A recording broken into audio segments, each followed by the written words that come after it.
এ মা বোনেরা খেয়াল করেন, ওয়াইজাল মাউদাতু সুইলাত, আল্লাহ কয় জীবন্ত কবর দিয়া মেয়েগুলোকে আমি উঠাবো, বিআইয়ি জামবিন কুতিলাত, আর ওদেরকে জিজ্ঞাসা করব তুই সত্য করে বল কি কারণে তোর মা বাবা তোর জীবন্ত কবর দিয়েছে, দুনিয়ার মুখ দেখতে দেয় নাই, 7 মাসের বাচ্চা নষ্ট করেছে, 8 মাসের বাচ্চা নষ্ট করেছে, অ্যাবর্শন করেছে, আবার মেয়ে সন্তান এই জন্য নষ্ট করলো, তুই একটু জবান খুলে দে। ওয়াইজাল মাউদাতু সুইলাত, আল্লাহ কয় জীবন্ত কবর দিয়া মেয়েগুলো উঠাবো, বিআইয়ি জামবিন কুতিলাত, আর জিজ্ঞাসা করব কি কারণে তোদের বাবা মা হত্যা করলো। ওই ছোট বাচ্চাটা জবান করে বলবে, আরজের মালিক, আমার বাবার প্রথম সন্তান মেয়ে, দ্বিতীয়টা মেয়ে, 3 নাম্বার মেয়ে, 4র্থ নাম্বার আমি কেন মেয়ে হয়ে আসলাম? এই জন্য আমার মা বাবা পরামর্শ করলো এরে ঔষধ খেয়ে মেরে ফেলো, এরে দুনিয়াতে আনা যাবে না। আল্লাহ কয় আমি ওরে দিলাম আর তুই ওরে মারবি কেন? ওই ছোট্ট বাচ্চাটার আমি জবান খুলে দেব, তুই জবান ছেড়ে কথা বল। আল্লাহর নবী বলে, সাহাবীরা রে, আল্লাহ পাক যার ভালো চায়, যার মঙ্গল চায়, সর্বপ্রথম আল্লাহ তার ঘরে কন্যা সন্তান দিয়ে দেয়। উৎকৃষ্ট বানানোর জন্য, জাহান্নামী যাত্রীদেরকে জান্নাতের সুসংবাদ দেওয়ার জন্য আব্দুল্লাহর ঔরসে আমিনার গর্বে পবিত্র রবিউল আউয়াল মাসে আল্লাহ পাক পাঠালেন আমাদের জন্য এক মহান রহমত, তার নাম হলো জনাবে মুহাম্মদুর রাসূলুল্লাহ সাল্লাল্লাহু আলাইহি ওয়াসাল্লাম। বেশি দিন মক্কাতে থাকতে পারেন নাই, একটি অপরাধ, কোরআনের সত্যবাণী প্রচার করার কারণে। কথা কোন ঠিক কিনা? প্রতিটা ইঞ্চি মাটি অনিরাপদ হওয়ার কারণে মক্কা ছেড়ে হিজরত করে চলে গেল মদিনায়। দীর্ঘ আন্দোলন আর সংগ্রামের ফলে অসংখ্য সাহাবায়ে কিরামের বুকের তাজা রক্তের বিনিময় এই পৃথিবীর পূর্ব দিগন্তে উদিত হয়েছিল কোরআনের এক অন্তিম সূর্য। এই সূর্যের আলো যত দূর পর্যন্ত পৌঁছেছিল, ব্যবসায়ীরা চলেছিল রাস্তা দিয়ে, ভয় ছিল না চুরি ডাকাতি সন্ত্রাসীরা হাজানির, নারীরা চলেছিল রাস্তা দিয়ে, ভয় ছিল না ইফটিজিং ধর্ষণ ছিল না তাহানির, তাদের কলিজায় ছিল একটি মাত্র ভয়। জোরে বলেন কার ভয়? র্যাবের ভয়, পুলিশের ভয়, নরেন্দ্র মোদীর ভয়, কার ভয়? তাদের একটা মাত্র ভয় ছিল কলিজায় আল্লাহর ভয়, আর তাদের জবানেই একটা আওয়াজ ছিল, আমরা মুসলমান, এনেছি আল্লাহর পরে ঈমান। আমাদের সংবিধানের নাম কি? আরো জোরে বলেন, সংবিধানের নাম কি? আমার বন্ধুগণ, এ কোনো সাধারণ কিতাব নয়, এটা হলো শ্রেষ্ঠ পরশ পাথর, শ্রেষ্ঠ মুক্তির বাণী, শ্রেষ্ঠ আলোর দিশারি, শ্রেষ্ঠ শান্তির পথ। ইসলামের প্রাথমিক যুগে 64টা লুচ্ছা বদমাশ যে যখন এই কোরআনের কাছে আত্মসমর্পণ করেছিল, আর যারা চোর ডাকাত ছিল না, এক একজন স্বর্ণের মানুষে পরিণত হয়েছিল। কথা বলুন ঠিক কিনা? এজন্য নবীজি বলেছেন, খৈরুল কুরুনি করনি, আমার যুগটা হলো স্বর্ণের যুগ। কিসের যুগ? আর আমাদের যুগ হলো চোরের যুগ। কিসের? বিরিজির রড গুলো খেয়ে সব পাঁচ আর কঞ্চি দিয়ে বিরিট বানায়, করোনা চাউল গুলো সব ঘরে বস্তা বস্তা পাওয়া যায়, তেলের বোতল গুলো খাটের তলায় পাওয়া যায়। নবীজি বলেছিলেন, আমার যুগ হলো স্বর্ণের যুগ, অন্য কোনো বিনিময় না। কিসের বিনিময়?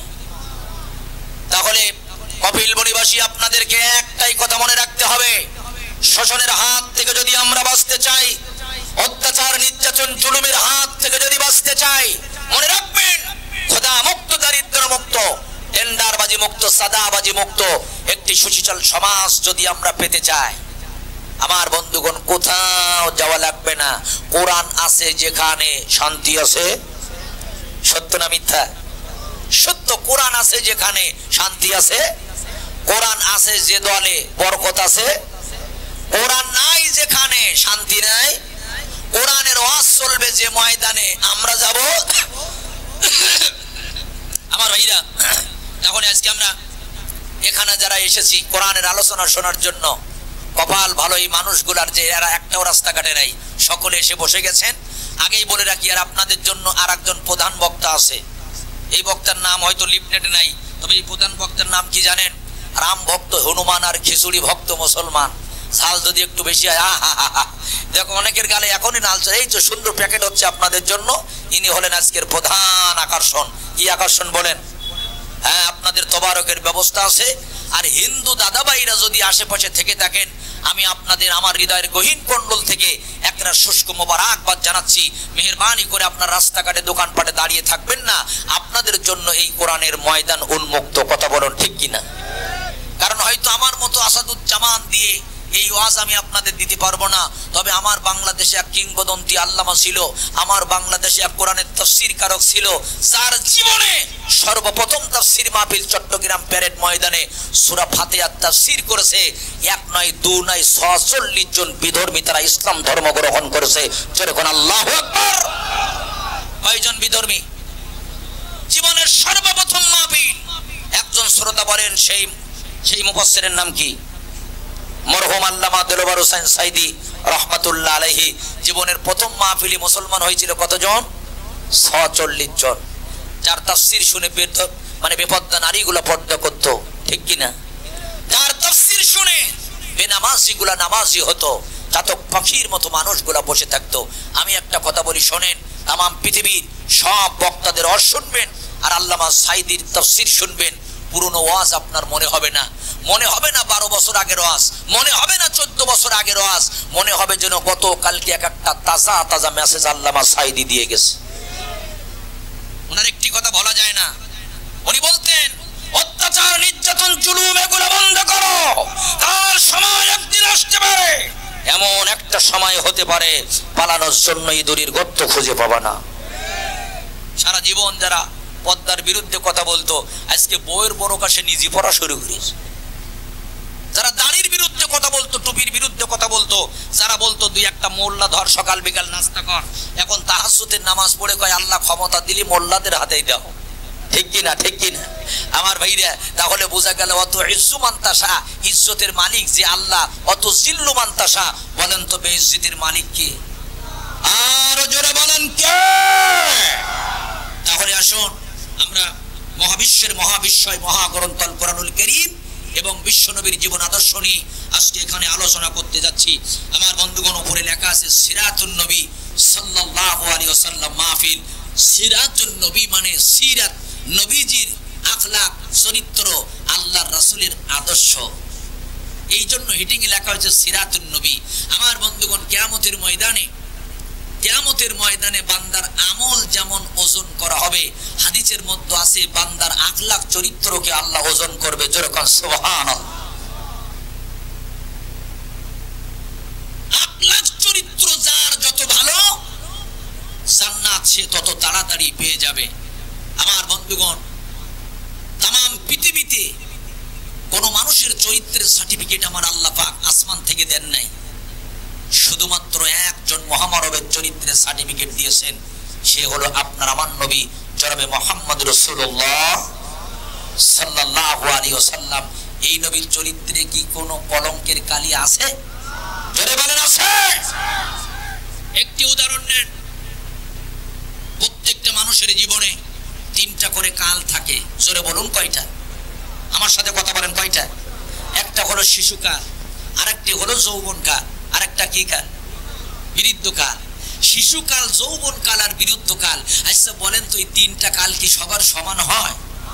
শিশুকালে যে ছেলেটা অনেক নম্র ভদ্র থাকে, বড় হওয়ার পরে যৌবনে দেখবেন ও হয় এলাকার সবচেয়ে বড় গাঁজাখোর, ঠিক কিনা?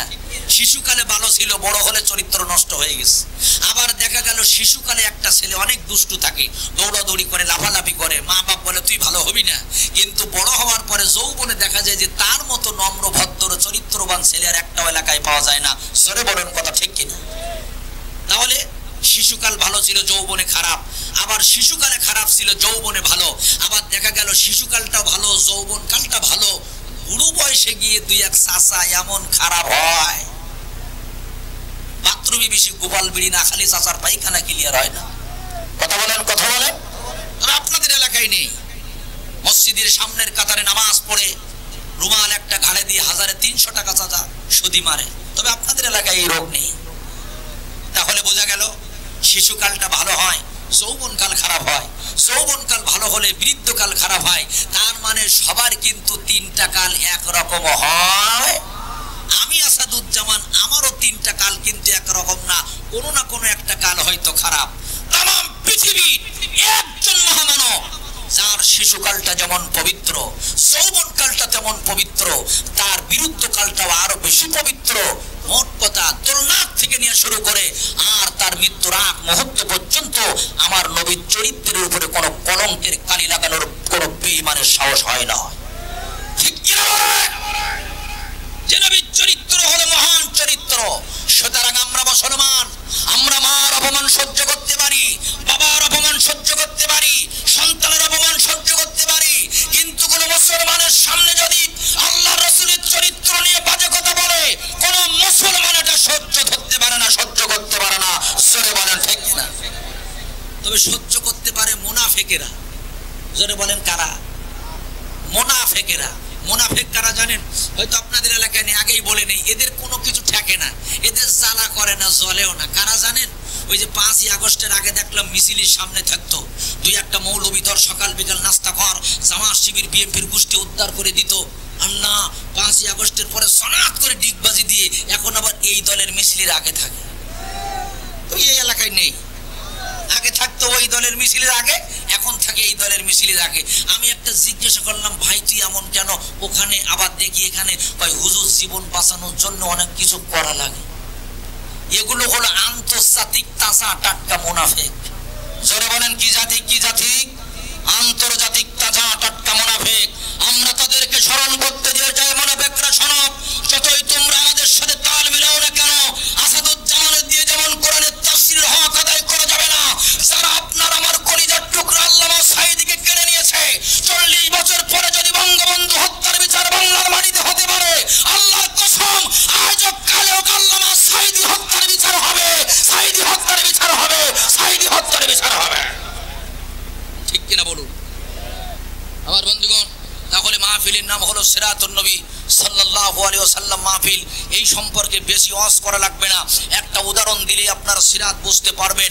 আমার হাতে যেটা দেখতেছেন এটার নাম হলো মাহফিলের লিফলেট, তবে এটা কিন্তু মূল কপি না, এটার নাম হলো ফটোকপি।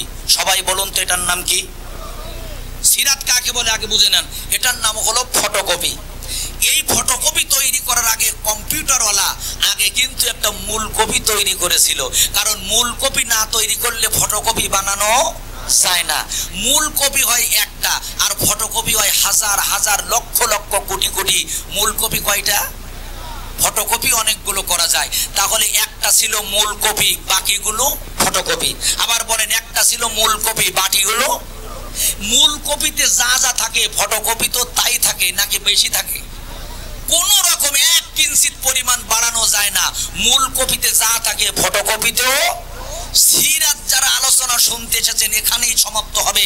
সেটা হলো আল্লাহর রাসূল হলো মূল কপি, আমরা হব আল্লাহর রাসূলের, এটার নাম সিরাত। রাসূল হবে মূল কপি, আমরা হব রাসূলের ফটোকপি। আল্লাহর রাসূলের ওঠা বসা, চলা ফেরা, খাওয়া দাওয়া, ঘর সংসার, রাষ্ট্রীয় সমাজ, পার্লামেন্ট, সংসদ ভবন থেকে নিয়ে একেবারে রান্নাঘর পর্যন্ত আল্লাহর নবী যেভাবে জীবন পরিচালনা করেছেন, এটাও যদি আমরা বাস্তব জীবনে পরিচালনা করতে পারি, এটার নাম হলো সিরাত। আর এটার নাম হলো আল্লাহর রাসূলের প্রকৃত উম্মত। জোরে বলুন কথা ঠিক কিনা? আর নামাজ নেই, কালাম নাই, উনি মাঝে মাঝে বলে আমার নামাজ পড়ি না তাই কি ঈমান ঠিক আছে? এরকম আছে না? আছেন এরকম? আবার বন্ধুগণ, কিন্তু একজন কবি বলেছেন, মুসলিম হয় না জন্ম নিলে মুসলমানের ঘরে, কাফির মুমিন তো পাঠা হয় নামাজেরই পরে। নবীজি বলেছেন, এক কাফের আর মুসলমানের মধ্যে পার্থক্য হলো নামাজ। মুসলিম হয় না জন্ম নিলে মুসলমানের ঘরে, কাফির মুমিন তো পড়তে হয় নামাজের পরে। জীবন চলে গেলেও নামাজ, ও তোমার জীবন চলে গেলেও নামাজ হয় না যেন কাজা। এমন তো হতে পারে তোমার জোহরে জানাজা। কেমন করে ঘুমাও তুমি, কেমন করে ঘুমাও তুমি, ফজর করো কাজা। এমন তো হতে পারে তোমার জোহরে জানাজা। ঠিক কিনা? তাহলে সিরাত বুঝলাম, রাসূল হবে মূল কপি, আমরা হব। আমার বন্ধুরা, যদি 1 ঘন্টা ওয়াজ হয় আপনাদের কি কষ্ট হবে? বন্ধুরা আমার, তাম পৃথিবীর যতগুলো ধর্ম আছে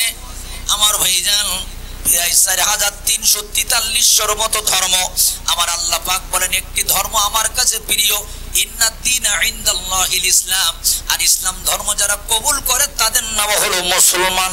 এই মুসলমানদের নবীর চরিত্র নিয়ে চ্যালেঞ্জ শুধু আজকের না, 1000 বছর আগে আপনার নবীর শুধু চরিত্র না, নবীজির জ্ঞান নিয়ে চ্যালেঞ্জ করা হয়েছে।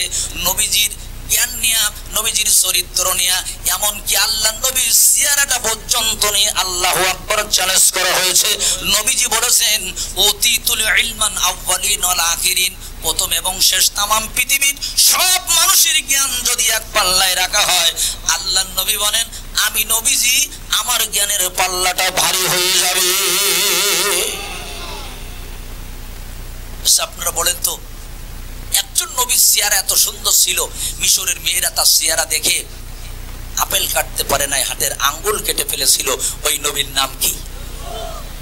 ইউসুফ আলাইহিস সালাম। হযরতে আয়েশা সিদ্দিকা আল্লাহ রাসূলের স্ত্রী মিশরের মেয়েদেরকে ডেকে বলেছিল, ও মিশরের মেয়েরা, তোমাদের কিছু মেয়েরা ইউসুফ নবীর চেহারা দেখে আঙ্গুল কেটেছিল, হাত কেটেছিল, আপেল কাটতে পারে নাই। শোনো, ওইখানে যদি আমার প্রিয় স্বামী আখেরি জামানার নবী থাকতে, ইউসুফ নবী না থেকে আমার স্বামীর চেহারা যদি ওরা লক্ষ্য করে দেখতো, যারা আঙ্গুল কেটেছিল আঙ্গুল না বরং কলিজাটা পর্যন্ত কেটে ফেলতো। আল্লাহু আকবার। নবীজি নিজেই বলেছেন সে আমার ভাই ইউসুফ আলাইহিস সালাতু ওয়াস সালামকে আল্লাহ বানিয়েছেন সাদা সুন্দর, আর আমি নবীজি আমাকে বানিয়েছেন লাল টকটকা সুন্দর। সুবহান সুবহান। তাহলে আপনারা বলেন তো, তামাম পৃথিবীতে যে নবীর চেহারা দেখে আঙ্গুল কেটেছিল মিশরের মেয়েরা, তার চেয়ে আপনার আমার নবীর চেহারা কি ভালো ছিল? জোরে বলেন, ভালো ছিল? খুব মনোযোগ দিয়ে আলোচনা বুঝবেন। আল্লাহর নবীর একজন সাহাবী হযরতে আবু বকর সিদ্দিক রাদিয়াল্লাহু তাআলা আনহু এসে বলতেছেন, হুজুর আপনার সেই সুন্দর চেহারা তো দেখা যাচ্ছে না, দাড়িগুলো পাকা, চুলগুলো পাকা, কেমন বিরুদ্ধ বিরুদ্ধ মনে হয়। নবীজি ডেকে বললেন, আবু বকর রে, ভুল দেখো নাই, যা দেখেছো তুমি ঠিক দেখেছো রে আবু বকর। আল্লাহ পাক আমার এত সুন্দর চেহারা দান করেছিল রে আবু বকর, এত সুন্দর মারাত্মক চেহারা আল্লাহ তাআলা আমাকে দিয়েছিল। আবু বকর রে, এই কোরআনের 5খানা সূরা আমি নবীজি আমার অল্প বয়সে চুলদাড়ি গুলো পাকায়া বৃদ্ধ বানাই ফেলেছে, আমার চেহারাটা নষ্ট করে ফেলেছে, আমার দাড়িটা পাকায়া দিয়েছে, চুলগুলো পাকায়া দিয়েছে। নবীজি কয় 109খানা সূরা আমারে কিছু করতে পারে নাই, এই কোরআনের 5খানা সূরা অল্প বয়সে আমার বৃদ্ধ বানাইছে। হযরত আবু বকর বলে, ইয়া রাসূলুল্লাহ, হাবিবাল্লাহ, কি কারণে? নবীজি কয় টেনশনের কারণে। হযরত আবু বকর কয়, হুজুর এই 5টা সূরার নাম একটু জানতে চাই। আল্লাহর নবী বলেন, 1 নম্বর হলো সূরাতুল হুদ। আমার সাথে নামটা বলেন, সূরার নাম কি? 1 নম্বর হলো সূরাতুল হুদ, 2 নম্বর হলো সূরাতুল ওয়াকিয়া, 3 নম্বর হলো সূরাতুল মুরসালাত, 4 নম্বর হলো সূরাতুত তাকবীর, আর 5 নম্বর হলো সূরাতুন নাবা। আবু বকর সূরা আমার চুলদাড়ি পাকাইতে পারে নাই, এই 5খানা সূরা আমার টেনশনে চুলদাড়ি পাকায়া অল্প বয়সে আমার বিরুদ্ধ করে বানাইছে। একবার জোরে বলা যাবে কি আল্লাহু আকবার? কয় সূরায় চুলদাড়ি পাকাইছে?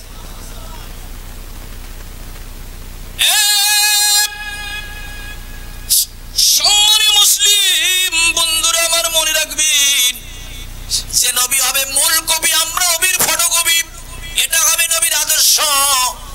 আল্লাহর নবী যে সূরা পড়ে অল্প বয়সে টেনশনে চুলদাড়ি পাকাই ফেলেছে, আর আমরা ওই সূরা ফজরের সময় ইমাম সাহেবের কাছে শুনি, ওই সূরার হাফেজ আমার বাংলাদেশে অনেক আছে, ওই সূরা তেলাওয়াত করি, আমাদের ভিতরে কোনোদিন টেনশন আসে না, আমাদের ভিতরে কোনোদিন কিন্তু ভয়ও আসে না। তার একটাই কারণ হলো আমরা শুধু তেলাওয়াত শুনতে ভালোবাসি, আসলে কিন্তু ওই আয়াতের উপরে আমরা আমল করতে চাই না।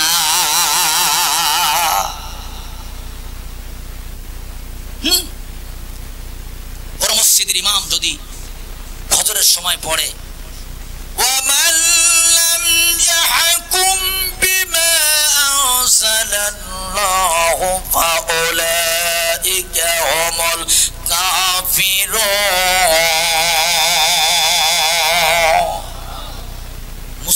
বের হয়ে বলবে আমাদের হুজুর হলো একের হুজুর, কি সুন্দর চমৎকার সুর, এ হুজুরির বেতন বাড়াই দিও কিন্তু ইমামতি যেন নষ্ট না হয়। এখন হুজুর যদি বলে শোনো তোমরা তেলাওয়াত শুনে আমার এত ভালোবাসো, একটু অর্থ শুনে যাও, ওয়ামাল্লাম ইয়াহকুম বিমা আনসালাল্লাহু ফাউলাইকা হুমুল কাফিরুন, কোরআন দিয়ে যদি বিচার না করা হয় ওগুলো কাফের। ওগুলো কি? কাফের। আচ্ছা এই ওয়াজ করার পরে হুজুর কি আর ভালোবাসার পাত্র থাকবে? তেলাওয়াত শুনলে হুজুর সবার প্রিয় হয়, তেলাওয়াত শুনে চোখের পানি ছেড়ে দিয়ে কেঁদে দেয়, কিন্তু হুজুর যদি ওই আয়াতের তাফসীর করা শুরু করে দেয়, হুজুর যদি ওই আয়াতের তরজমা করা শুরু করে দেয়, আমার দেশের এক শ্রেণীর মানুষ আছে ওরা বলে হুজুর রাজনীতি করবেন না, হুজুর আপনি এমন ওয়াজ করেন বাবা কান্দো, কান্দাই দেবেন, শুধু কান্দাই দেবেন, হুজুর কোন ওয়াজ করার দরকার নেই, তাহলে রাজনীতি হয়ে যাবে। জোরে বলেন আছে না না? মনোযোগ দিয়ে শুনতে হবে। কয়টা সূরা চুলদাড়ি পাকাইছিল কথা বলা লাগবে। হ্যাঁ, ওই 5টা সূরার আলোচনা হবে, কষ্ট হবে না তো বন্ধুগণ? সূরাতুল আলে ইমরানের 181 নম্বর আয়াত, জোরে বলেন কত নম্বর? দাওয়াত কিসের? হযরতে আবু বকর যখন কালেমার দাওয়াত দিয়েছেন ইহুদির কাছে, ইহুদি প্রথম কথা বলল তোমাদের আল্লাহ হলো গরীব, আল্লাহ হলো ফকির, এই ফকির আল্লাহর উপরে আমরা ঈমান আনতে পারবো না, গরীব আল্লাহর উপরে ঈমান আনতে পারবো না। যেই বলেছে হযরতে আবু বকর জামার হাতাটা গুটাইয়া ওর কান পাটিতে দেশে একটা সর।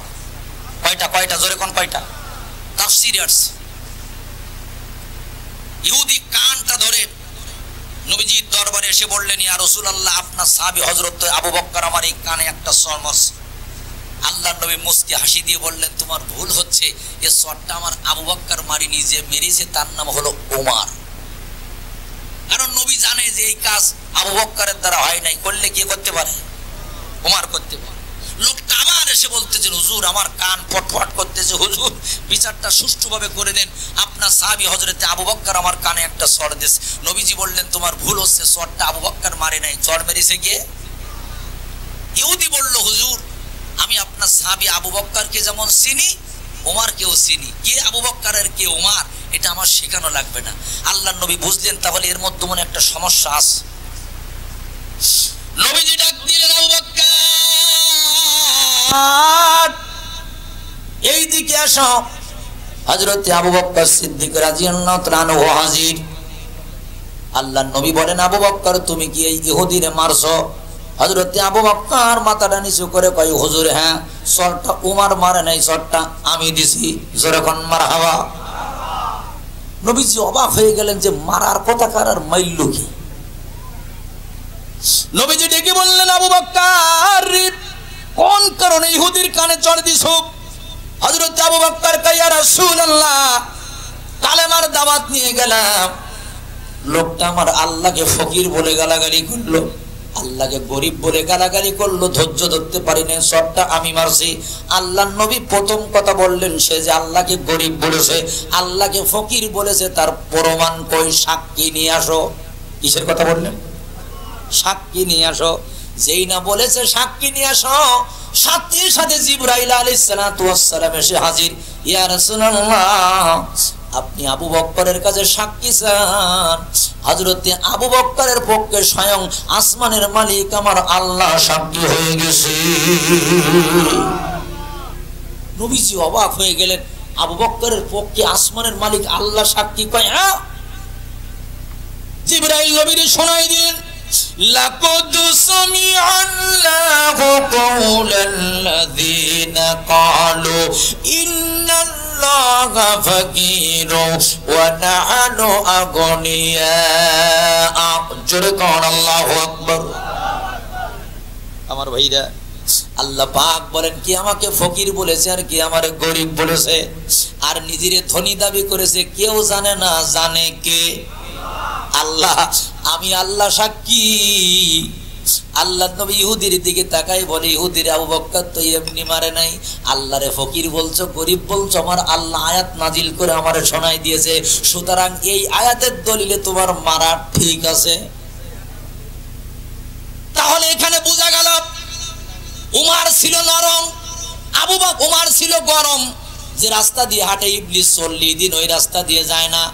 আর হযরতে আবু বকর হলো নরম, মারার কথা হযরতে উমারের, মেরেছে হলো হযরতে আবু বকর। তাহলে এই আয়াতের দলিলে মাঝে মাঝে বোঝা যায় যে নরম মানুষও মাঝে মাঝে গরম হওয়া লাগে। কথা বলা লাগবে কিন্তু। আয়াত নাম্বার সূরা আলে ইমরানের 181। কত কত কত? সূরা আলে ইমরানের 181 নাম্বার আয়াত। মাঝে মাঝে নরম মানুষও গরম হওয়া লাগে। আমরা হুজুরিরা এমনি এমনি মাঝে মাঝে চিল্লাই না, এমনি এমনি জোরে কথা বলি না। আমরা জোরে কথা কেন বলি জানো?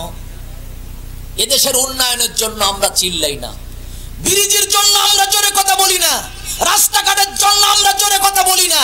আমরা চিল্লাই তখন আল্লাহর জমিনে আল্লাহর কোরআনের বিরুদ্ধে কোন আইন পাস হয় যখন। আমরা হুজুরিরা উত্তেজিত হই তখন, আমরা জোরে কথা বলি তখন। আল্লাহর জমিনে আল্লাহর রাসূলের ইজ্জত নিয়ে সিনেমিনি খেলা হয় যখন। সত্য করে বলেন তো হরির আলীর মানুষ, আপনার সামনে যদি কোরআনের অবমাননা করা হয় এটা কি মানা যাবে? যে জোরে আপনারা বললেন, এই যে কিছুদিন আগে 1 মাসও হয় নাই এই বাংলাদেশে নর্থ সাউথ ইউনিভার্সিটির এক কুলাঙ্গার অপূর্ব পাল, সে এই কোরআন শরীফ পায়ের তলে ফেলাইয়া পিছে আবার ভিডিও করে সেটা নেটে ছেড়ে দিয়েছে। কি আপনারা অনেকে দেখছেন না? তুই একজন বলবেন হুজুর ওর ব্রেনের সমস্যা। আরে গাধা, নর্থ সাউথ ইউনিভার্সিটিতে যারা ভর্তি হয় সাধারণ কোনো ব্রেন নিয়ে ওখানে ভর্তি হতে পারে না। এটা মিথ্যা। যদি কেউ বলে ওর ব্রেনের সমস্যা, আমি বলবো ঠিক আছে, আল্লাহর কোরআন পায়ের তলে ফেলেছে, অপমান করেছে, সেটাকে আবার নিজে নিজে ভিডিও করে নেটে ছেড়ে দিল কি কারণে? সুতরাং তোমরা যারা তার পক্ষে কথা বলতেছো, আমরা মনে করি তুমি হইল ইহুদিদের দালাল। এই সাতক্ষীরার দেবাটায় সোহাগ নামের এক মুসলিম মায়ের সন্তান, একে মুসলিম বলা যাবে না, এই নাস্তিক, সেও আল্লাহর কোরআনকে অবমাননা করেছে। সুতরাং শুধু নামাজ ফরজ এটা মনে করে জান্নাত পাবেন না, শুধু রোজা ফরজ এটা মনে করে জান্নাত হবে না, জিকির আর তাসবিহ দিয়ে জান্নাত পাওয়া যাবে না। নামাজ যেমন দৌড়ায়া গুরুত্বের সাথে পড়তে হয়, আল্লাহর কোরআনের অবমাননার প্রতিবাদ এইভাবে করতে হয়। ভাই জানেন আমার, তাহলে আমরা এখানে আলোচনা করব আল্লাহ রাসূলের জীবন আদর্শ নিয়ে। আপনারা বলেন তো কয়টা সূরা নবীজির চুল দাড়ি পাকাইছিল মনে আছে? আরেকবার বলেন। 5টা। এক এক করে এই 5টা সূরার 5খানা আয়াত নিয়ে আমরা আলোচনা করব। হয়তো বেশি দূরে আমরা যেতে পারবো না। সূরাতুন নাবা 40 নম্বর আয়াতে কারিমার শেষে একটু অংশ দেখবেন, আল্লাহ রাব্বুল আলামিন ডেকে বললেন, ওয়া ইয়াকুলুল কাফিরু ইয়া লাইতানি কুনতু তুরাবা। জোরে কোন আল্লাহু আকবার। এর অর্থ হলো, হায় আমরা যদি মাটি হতে পারতাম। আমি অবাক হয়ে গেলাম যে কাফির বেঈমানেরা মাটি হবে কেন? এদের মাটি হওয়ার কি দরকার? আমার বন্ধুরা, আমি অনেকগুলা তাফসীর স্টাডি করা শুরু করে দিলাম, অবাক হয়ে গেলাম আমি। এ দক্ষিণ হরিডালির মুসলমান, দু চোখ দিয়ে সেদিন টপ টপ করে পানি পড়েছিল। এই ওয়াজ আমি জীবনে জানতাম না। সেদিন ওই তাফসীরের মধ্যে দেখে আমার বাজান, আমার টেনশন বেড়ে গেল। কিয়ামতের ময়দানে আমরা জানি মানুষের বিচার আর জিনের বিচার আগে হবে, কিন্তু তাফসীর কারকেরা বলেছেন না না, কিয়ামতের ময়দানে সবার আগে আমার আল্লাহ পাক হিংস্র জীবজন্তুর বিচার করবে। সব জীবজন্তুর বিচার আগে হবে না, আগে হবে হিংস্র জীবজন্তুর বিচার। একটা শিং ভাঙা গরুকে আল্লাহ তাআলা ডেকে বলবেন, হে শিং ভাঙা গরু, তোর জবান দিলাম কথা বলার, তুই আমার সামনে মানুষের মতো কথা বল। ওই গরুটা কথা বলা শুরু করবে, এ শিং ভাঙা গরুরি, কয়টা আঘাত তৈরি করেছিল শিংওয়ালা গরুটা, আমার সামনে জবান ছেড়ে দিয়া বল। ওই শিং ভাঙা গরুটা ডেকে বলবে, আল্লাহ আমারে আপনি শিং দেন নাই, ওর লম্বা শিং ছিল, অন্যায় ভাবে আমারে গুতাইছে, অন্যায় ভাবে আমার শরীর থেকে রক্ত ঝরাইছে। রব্বুল আলামিন সকালবেলা আমারে গোতাইছে, আবার বিকাল বিলে আল্লাহ পাক আমারে গুতাইছে। আল্লাহ কয় সিংবা গরু টেনশন করিস না, এই মুহূর্তে আমি তোর শিংটা লম্বা করে দিলাম, ধারালো করে দিলাম, আর ওর শিংটা আমি আল্লাহ ভেঙে দিলাম। আমার সামনে প্রতিশোধ নিবি, যতক্ষণ তোর মনে ব্যথা আছে, তোর শরীরে কথা আছে, এবার প্রতিশোধ নেওয়া হয়ে যাবে। আল্লাহ পাক বলবে তোরা দুইজন মাটি হয়ে যা, মুহূর্তের মধ্যে ওরা মাটিতে মিশে যাবে। এইভাবে আমার আল্লাহ পাক একটা বকরিকে ধরবেন, আমার আল্লাহ পাক একটা সিংহকে, আমার আল্লাহ পাক এক কথায় হিংস্র যত প্রাণী আছে, একজন অন্যায়ভাবে আরেকজনের শরীর থেকে রক্ত বের করলো, আঘাত করলো, আমার আল্লাহ জিন আর মানুষের বিচার করার আগে হিংস্র প্রাণী যারা আঘাত করেছে অন্যায়ভাবে তাদের বিচার করবে। এইবার কাফের বেঈমানগুলো বলবে ওয়ায়াকুলুল কাফিরু ইয়া লাইতারি আমরাও যদি মাটি হতে পারতাম তাহলে আমাদের কোনো বিচার হইতো না, যে অপরাধ করেছি আমাদের কোনো বিচার হইতো না, আমরাও যদি মাটি হতাম। এবার আপনারা বলেন আল্লাহ পাক যদি জীব জন্তু গরু বাছুর আমার বন্ধুরা ভেড়া এদের যদি না ছাড়ে জুলুম করার, তাহলে মানুষের কি ছাড় হবে? আসতে বলেন, কোনো ছাড় হবে না।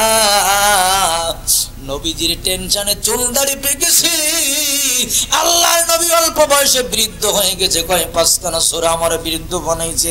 কি কারণে জানেন? যে আমার উম্মতের এমন একটা সময় আসবে যে পরিমাণ মানুষ হয়ে মানুষের উপরে জুলুম করবে, এরা ভাই হয়ে আপন ভাইয়ের জমি জমাজমি ফাঁকি দিয়া জাল দলিল করে নিয়ে নেবে, এরা এমন খারাপ হবে যে বিধবা নারীর জমাজমি গুলো লিখে নিবে, এরা এত খারাপ হবে আল্লাহু আকবার অন্যায় ভাবে আল্লাহর ঘর মসজিদ নিয়ে পর্যন্ত রাজনীতি করা শুরু করে দিবে। জোরে বলেন আসে না? না শুনেন, অতটা সোজা নয়। কেমনে? এই হরিডালি, দক্ষিণ হরিডালি না এটা, মনে করে দিচ্ছি, একটু পিছনে আসেন। সারাদিন কুরমা পোলাও খাইয়া অনেক মায়ের সন্তান এসি রুমে ঘুমাই থাকতো। ইসলামী আন্দোলন করার কারণে এই দক্ষিণ হরিডালি অনেক মায়ের সন্তান রাত্রিবেলা লোকের বারান্দায় আর কবরস্থানে গিয়া ঘুমাইত। আমি কি ঠিক বললাম না ভুল বললাম? কারো ঘুম হতো এসি রুমে 3 লক্ষ টাকার পালঙ্গে, আর কারোর ঘুমটা হতো লোকের বারান্দায় কবরস্থানে। ও যখন কবরস্থানে মশার কামড়ে বলতো আল্লাহ তোমার কোরআনের পক্ষে থাকার কারণে আজকে আমার ঘুমটা বাড়িতে হচ্ছে না, পুলিশে ধরে নিয়ে যাবে। আর ও যদি ওই খাটের পরে 1 কোটি বার আল্লাহকে আল্লাহ বলে ডাকে, আর এ যদি ওই কবরস্থানে একবার আল্লাহকে ডাকে, এর ডাকটাই আল্লাহর কাছে প্রাধান্য হবে। আরো মনে করে দিচ্ছি, তুমি যখন স্ত্রী নিয়ে গার্লফ্রেন্ড নিয়ে মন্টু সাহেবের বাগান বাড়ি ঘুরতে গেছো, পদ্মা সেতু দেখতে গেছো, হানিমুন করতে গেছো, এই দক্ষিণ হরিডালির অনেক মায়ের সন্তান মিথ্যা মামলা খাইয়া সারাদিন পাইকাসার কোর্টে উকিলের পিছু নিয়ে তিমির মতো ঘুরে বেড়াইছে। চোখের সামনে মদখোরের জামিন হয়েছে, জেনাখোরের জামিন হয়েছে, ডাকাতের জামিন হয়েছে। ইসলামী আন্দোলনের কর্মী হওয়ার কারণে সেদিন জামিন দেওয়া হয় না। আর একটু মনে করে দিচ্ছি, ঈদুল ফিতরের দিন প্রত্যেকটা বাড়িতে সিমাই চিনি আসে, রান্না হয়, কুরমা পোলার ঘিরান আসে। একটা ভ্যানওয়ালার বাড়িতে কিন্তু সিমাই চিনি আসে। কিন্তু বিশ্বাস করেন, খোঁজ নেবেন, ঈদের দিন কোন মায়ের সন্তান যদি জেলখানায় বন্দী থাকে, ওই দিন সকালবেলা ওই বাড়িতে কোনো হাঁড়ি চুলো জ্বলে না। ওর জনম দুঃখিনী মা চোখের পানি ছেড়ে দিয়া দিয়ে কান্দে। 4 বছরের বাচ্চাটা মাকে এসে বলে, মা রে, সব বাচ্চারা নতুন জামা গায়ে দিয়ে ঈদ পায় যায়, আমার আব্বু কি আমার একটা নতুন জামা কিনে দিবে না? ওই মা ওই বাচ্চাটার মাথায় হাত দিয়া সান্ত্বনা দিয়া কয়, মা রে, ঈদের দিন যার বাবা জেলখানায় থাকে তার বাচ্চার গায়ে নতুন জামা পরতে হয় না। মিথ্যা সান্ত্বনা দিয়ে কয়, মা, ঈদের দিন যার বাবা জেলখানায় থাকে তাদের বাড়িতে ভালো মন্দ রান্না বাড়া করতে হয় না।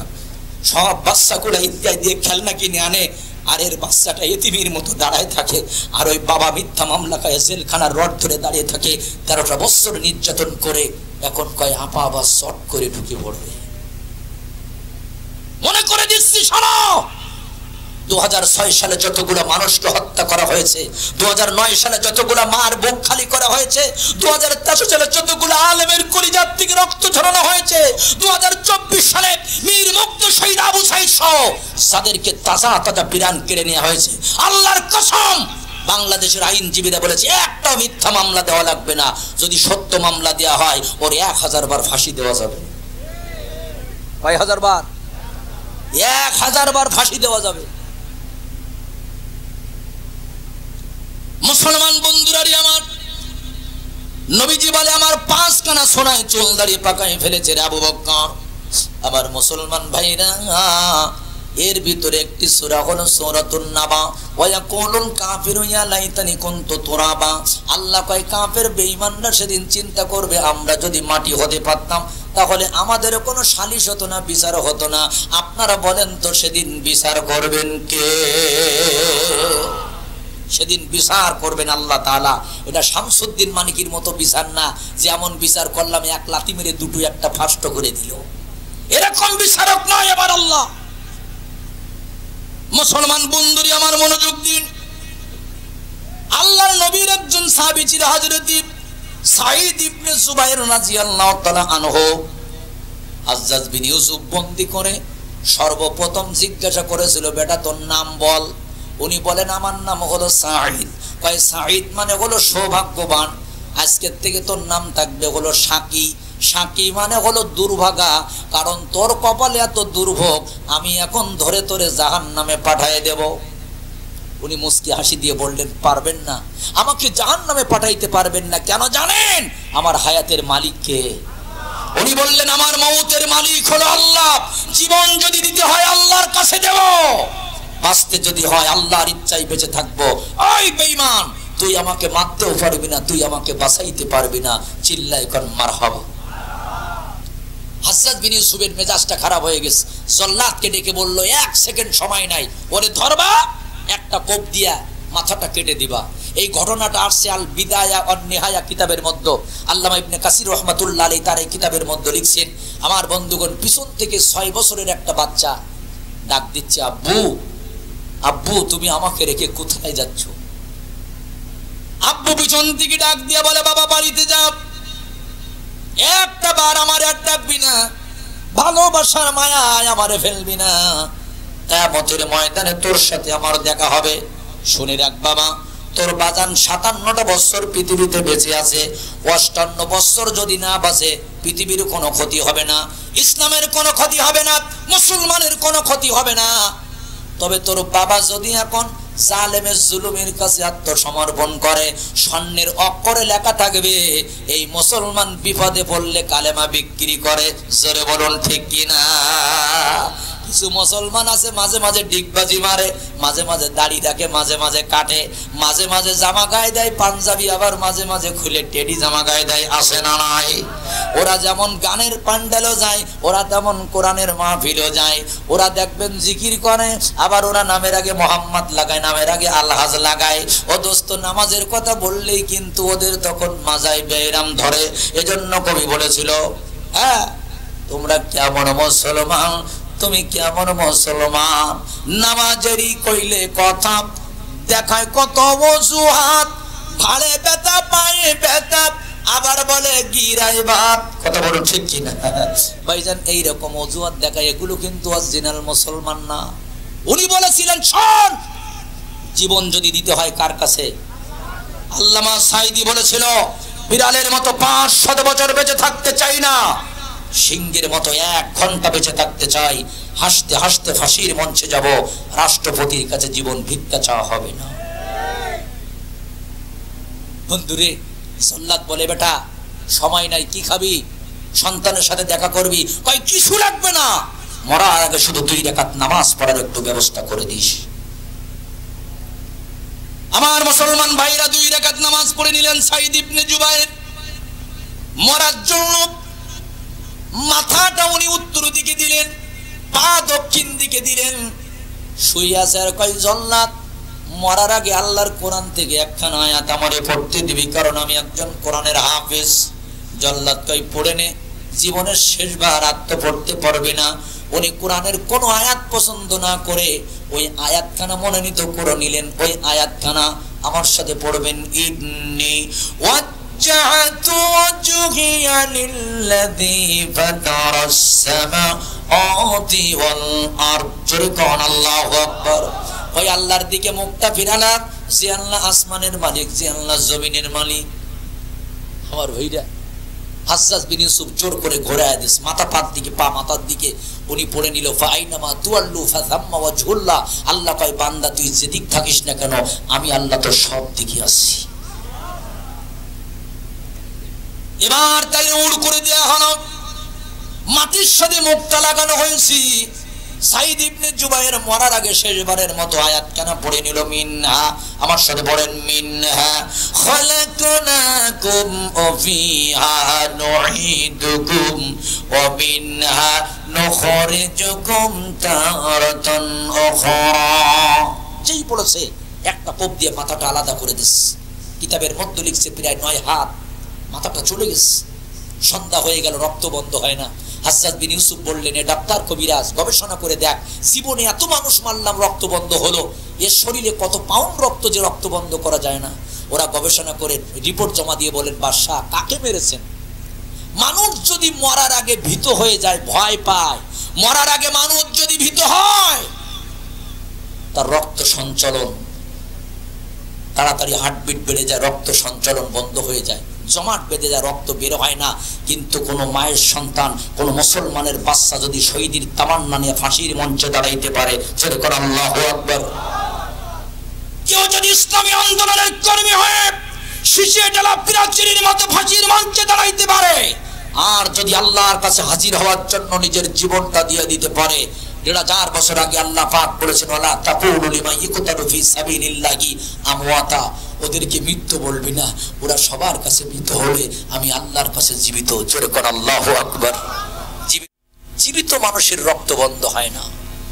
শোনেন, আমি আসাদুজ্জামান নিজেও বিশ্বাস করি নাই যে ৫ই আগস্টের বেলা ২টার সময় রান্না করা ভাত খাওয়ার টাইম হবে না, কাপড় পরিবর্তন করার টাইম হবে না, 10 মিনিট বক্তৃতা দেওয়ার টাইম হবে না।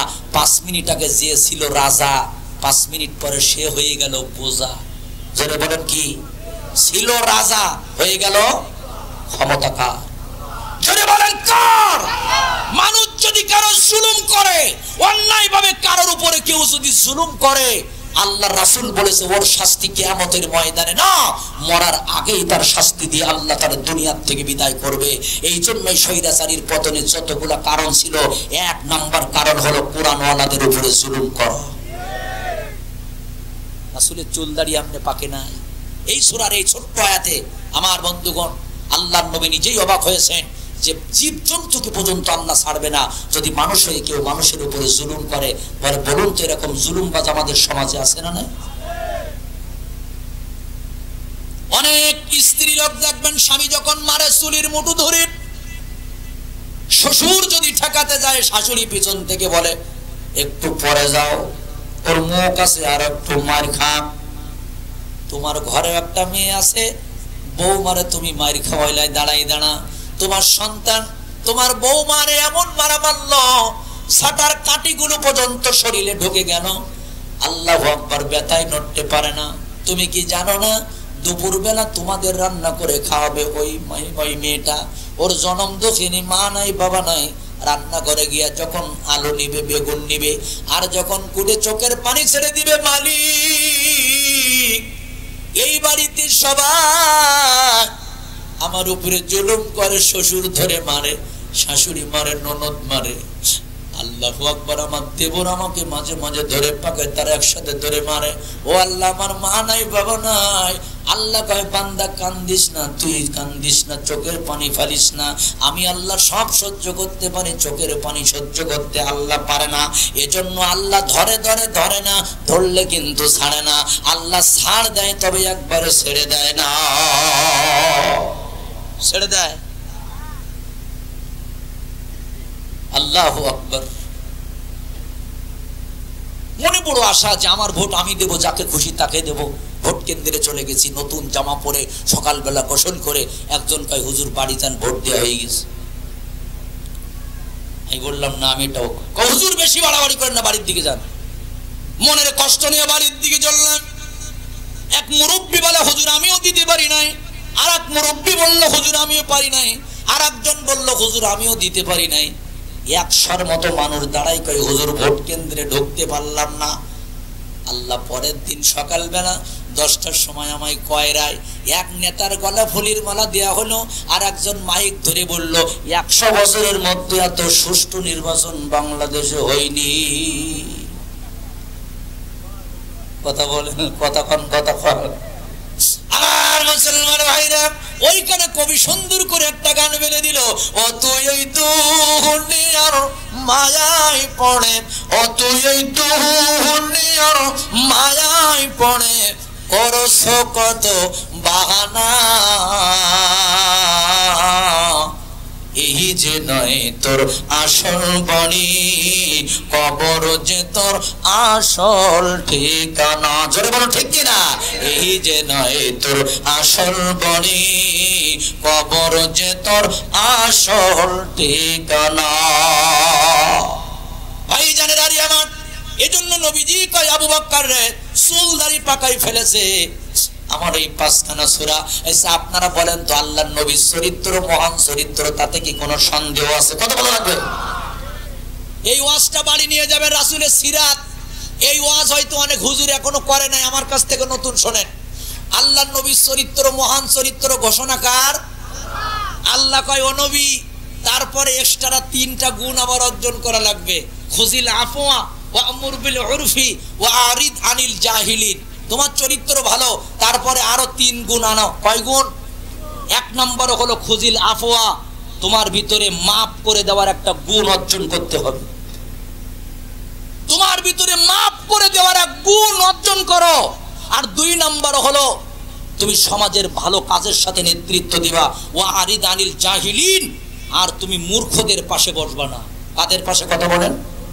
মূর্খদের কাছে থাকবা না, মূর্খদের কাছে বসবা না। এরা মূর্খ, ওদের কাছে বসবা না। এই 3টা গুণ তোমার অর্জন করা লাগবে। আর আমরা আল্লাহ পাক রাসূলকে বলেছে মাফ করে দেওয়ার গুণ অর্জন করো। আর আমাদের আদালতে কোনো মাপ নাই। আমরা রাসূল প্রেমিক, কিন্তু আদালতে কোনো মাপ বলে কোনো ক্ষমা নাই। শামীম সাঈদী বলেন, আমার বাবাকে যেদিন হত্যা করা হবে, একটা অফিসারের পা জড়ায় ধরে বলেছিল, স্যার 52টা বছর যে ঠোঁটে তাফসীর করেছে, একটা চামচ পানি আমার বাবার গালে একটু দিতে দেন। আমার বাবা ওই ঠোঁটে তাফসীর করতে, একটা চামচ পানি আমার বাবার গালে দিতে দেন। 3 ঘন্টা অনুরোধ করেছে, একটা চামচ পানি আল্লামা সাঈদীর গালে সেদিন দিতে দেওয়া হয়নি। মুসলমান ভাই জানেন আর আমার, অনেক আগে আল্লামা সাঈদী বলেছেন, এই আমার সন্তানেরা, আমার মৃত্যুর পরে আমি পিরিজপুরে থাকবো না, নানার দেশে থাকবো না, দাদার দেশে থাকবো না। 64টা জেলার মধ্যে খুলনা জেলাকে আমি এত ভালোবাসি, আমি খুলনা জেলার সিদ্দিকিয়া ময়দানে শুয়ে থাকবো। এই খুলনার মানুষগুলা প্রতিদিন আমার কাছে যাবে, আমার কবর জিয়ারত করবে, কারণ আমি খুলনার মানুষগুলাকে খুব ভালোবেসে ফেলেছি। জোরে কোন মারহাবা। বলেছে ওঠানো হলো, লাশটা কিছু দূর আনা হলো। কিছু মায়ের সন্তানেরা সিদ্দিকিয়া মাদ্রাসার পাশে গিয়া ঝাঁটা নিয়া, জুতো নিয়া, হটস্টিক নিয়া মিছিল করা শুরু করে দিল। রাজাকারের লাশ খুলনায় আনতে দেব না, রাজাকার যদি খুলনায় আসে খুলনার জমিনটা নাপাক হয়ে যাবে। ওরা মিডিয়ার সামনে বলল, ওই সাঈদী রাজাকারকে যদি খুলনায় আনো, ওর লাশটা আমরা কুত্তা বিড়াল দিয়ে খাওয়াই দেব। একবার জোরে বলা যাবে কি নাউজুবিল্লাহ? মনের কষ্টে সন্তানগুলা পিরোজপুরের দিকে নিয়ে গেলেন বাবার লাশটা। তার আল্লামা সাঈদীকে খুলনায় আসতে দেয় নাই। আমি তাদেরকে লক্ষ্য করে বলি, শোনো, যারা আল্লামা সাঈদীকে জানাজায় বাধা দিয়েছিল, ইন্না লিল্লাহ বলে চাকরি কেড়ে নিয়েছিলে, তোমাদের আদালতে কোনো ক্ষমা নাই। আল্লামা সাঈদীর দাফন করতে দাও নাই। লক্ষ লক্ষ মানুষ খুলনার উপর দিয়ে পিরোজপুরে গিয়া আল্লামা সাঈদীর কবর জিয়ারত করে চোখের পানি ছেড়ে দেয়, আর তোর বাবার মূর্তির পরে প্রস্রাব করে দেয়। 2 কোটি টাকা মূর্তির বাজেট ছিল। বাবার ইজ্জত বাড়বে, সাঈদীর রাজাকার বানাবে। সেই সাঈদীর ইজ্জত বেড়ে গেছে, আর বাবার মূর্তির পরে প্রস্রাব করতেছে। জোরে কোন ক্ষমতা কার? আর জোরে বলেন ক্ষমতা কার? আল্লাহ ধরে না, ধরলে কিন্তু। সুতরাং সাবধান, সাবধান, কাউকে এরকম করবেন না। কিছু সন্তান বাবা মার সাথে চোখ গরম করে। কিছু সন্তান এমন আছে, আপন মা বউয়ের কথা শুনে ঈদের দিন মায়ের গায়ে যাকাতের শাড়ি থাকে, বাবার গায়ে যাকাতের পাঞ্জাবি থাকে, আর বউয়ের গায়ে 5000 টাকা দামের 3 পিস থাকে। সরে কোন কথা ঠিক কিনা? আর উনি সামনের কাতারের নামাজি। আমার মুসলমান ভাইরা, জুলুমের কথা বলতেছিলাম, মনোযোগ দিন। আল্লাহর নবীর একজন সাহাবী ছিল হযরতে হারেসা বিন নোমান। নবীজি রাত্রি বেলা স্বপ্ন দেখলো হারেসা জান্নাতের মধ্যে কোরআন তেলাওয়াত করতেছে, জোরে কোন সুবহানাল্লাহ। সকালবেলা আয়েশাকে ডেকে বলে, আয়েশা আমার হারেসা তো এখনো জীবিত, জান্নাতের মধ্যে কোরআন তেলাওয়াত করে কেন? হযরতে আয়েশা কয়, হুজুর একটু জেনে দেখেন কি কারণে কোরআন তেলাওয়াত করে। হযরতে হারেসা বিন নোমানকে জানানো হলো। উনি বললেন, আমি এই কারণে, আল্লাহু আকবার, জানি না কি কারণে আল্লাহ আমার কোরআন তেলাওয়াত করতে দেখাইছেন। ইয়া রাসূলুল্লাহ, তবে আমার বাড়িতে একটা জনম দুঃখিনী মা আছে। জোরে বলেন কি আছে? ভাই হুজুর, আমার বাড়িতে একটা জনম দুঃখিনী মা আছে, ওই মাকে আমি একটু খেদমত করি। বাড়িতে গিয়ে একটা ডাক দেই, মা, ও মা, মা বলে যখন ডাকি আমার মার মনটা ভরে যায়। হুজুর, মার একটু খেদমত করি, এই ছাড়া তো অন্য কোনো আমল নাই। আল্লাহর নবী বলে, হারেসানে আর বলতে হবে না, এই জনম দুঃখিনী মার খেদমত করার কারণে আমার আল্লাহ পাক তুই জীবিত থাকতে জান্নাতের মধ্যে তোরে কোরআন তেলাওয়াত করতে দেখাইছে। কারণ মায়ের একদর দুধের দাম কাটিয়া গায়ের চাপ, পাপজ বানাইলি হরিণের সাথ হবে না, এমন দরদি ভাবি কেউ হবে না আমার মা গো। জোরে জোরে বলুন, কথা ঠিক কিনা? তাহলে কয়টা সূরা চুলদাড়ি পাকাইছিল মনে আছে আপনাদের? একটা বলতেছিলাম নাবা। এবার আসুন 2 নম্বর আর একটা সূরার মধ্যে একটু ঢুকে যাই। এই সূরার নাম হলো সূরাতুত তাকবীর। আমার সাথে বলেন, সূরাটার নাম কি? আপনারা কি ঘুমাইতেছেন? তাকবীর দেন, লিল্লাহি তাকবীর, আল কোরআনের আলো। কেউ কয় সংসদে, কেউ কয় ঘরে ঘরে। আসলে শব্দটা কি হবে বলেন তো? হ্যাঁ, শব্দটা হবে সংসদে, কারণ ঘরে ঘরে 54 বছর তো জ্বালাইছি, তাতে কোনো লাভ হয়েছে? এবার আমরা টেনে বের করে একটু সংসদে নিতে চাই। আর কোন মমতাজের জায়গা ওই সংসদের চেয়ার হবে না, টাকলু মুরাদার কাউয়াকাদের এই সংসদের চেয়ারে জায়গা হবে না। ওই পবিত্র সংসদের চেয়ারে আমরা মিজানুর রহমান আসারির মতো আলেমদের দেখতে চাই। ওই সংসদের পবিত্র জাকাত আর লুচ্চাদের জায়গা আমরা দিতে চাই না। ওই সংসদের পবিত্র চেয়ারে আমরা এই পৃথিবীর শ্রেষ্ঠ মায়ের গর্বিত সন্তানদের দেখতে চাই। সেটা যে দলের আসুক, জামাত ইসলামী হোক, বিএনপির ভাইরা হোক, চরমনা হোক, আর খেলাফত মজলিসের হোক, যারা যাবে অন্তত ব্রিজের রড খাইয়ে বাঁশ দিয়ে কঞ্চি দিয়ে ব্রিজ বানাবে, এই জাতীয় ডাকাতদেরকে ওখানে স্থান দেওয়া হবে না। ঠিক কিনা বলেন? ঠিক কিনা বলেন আমার বন্ধুগণ? সুতরাং এই আওয়াজটা কিন্তু আমাদের সকলের থাকতে হবে। আমি একটা উদাহরণ দিয়ে আপনারা বুঝতে পারবেন সহজে। আচ্ছা বলুন তো, কোন মসজিদে দান বাক্সের চাবি কি ইমামদের কাছে দেওয়া হয়? কোন জায়গায় নেই বাংলাদেশে যে হুজুরির কাছে দান বাক্সের চাবি। এটা থাকে কমিটির কাছে। কেন? ওই দান বাক্সে এক মাসে 5000 টাকা হতে পারে, হুজুর ভুল করি যদি খুলে বসে 5000 টাকা লস। তার মানে যে হুজুরের পিছনে জুমা পড়লাম, যে হুজুরের পিছনে ঈদের নামাজ পড়লাম, যে হুজুরের পিছনে জানাজা পড়লাম, 5000 টাকার বিশ্বাস হুজুরির উপরে আমরা করতে পারলাম না। কারণ যদি হুজুর খুলে নেয়, এই জন্য এই বিশ্বাস নাই। এত চরিত্রওয়ালা মানুষ, তারপরে 5000 টাকার বিশ্বাস করি না, এই জন্য হুজুরের কাছে দান বাক্সর চাবি দেই না। আর যাদের হাতে আমরা হাজার হাজার কোটি টাকার চাবি তুলে দেব, এই দেশের জনগণের গায়ের ঘাম ঝরানো টাকা, কথা বলেন ঠিক কিনা? এই দেশের রিকশাওয়ালাদের শ্রমের টাকা, বিদেশি ভাইদের রেমিটেন্সের টাকা, হাজার হাজার কোটি টাকার বাজেট আমরা যাদের কাছে তুলে দেব, তাদের চরিত্র আমার ভাইজান কি গাঁজাখোর মার্কা চরিত্র হলে হবে?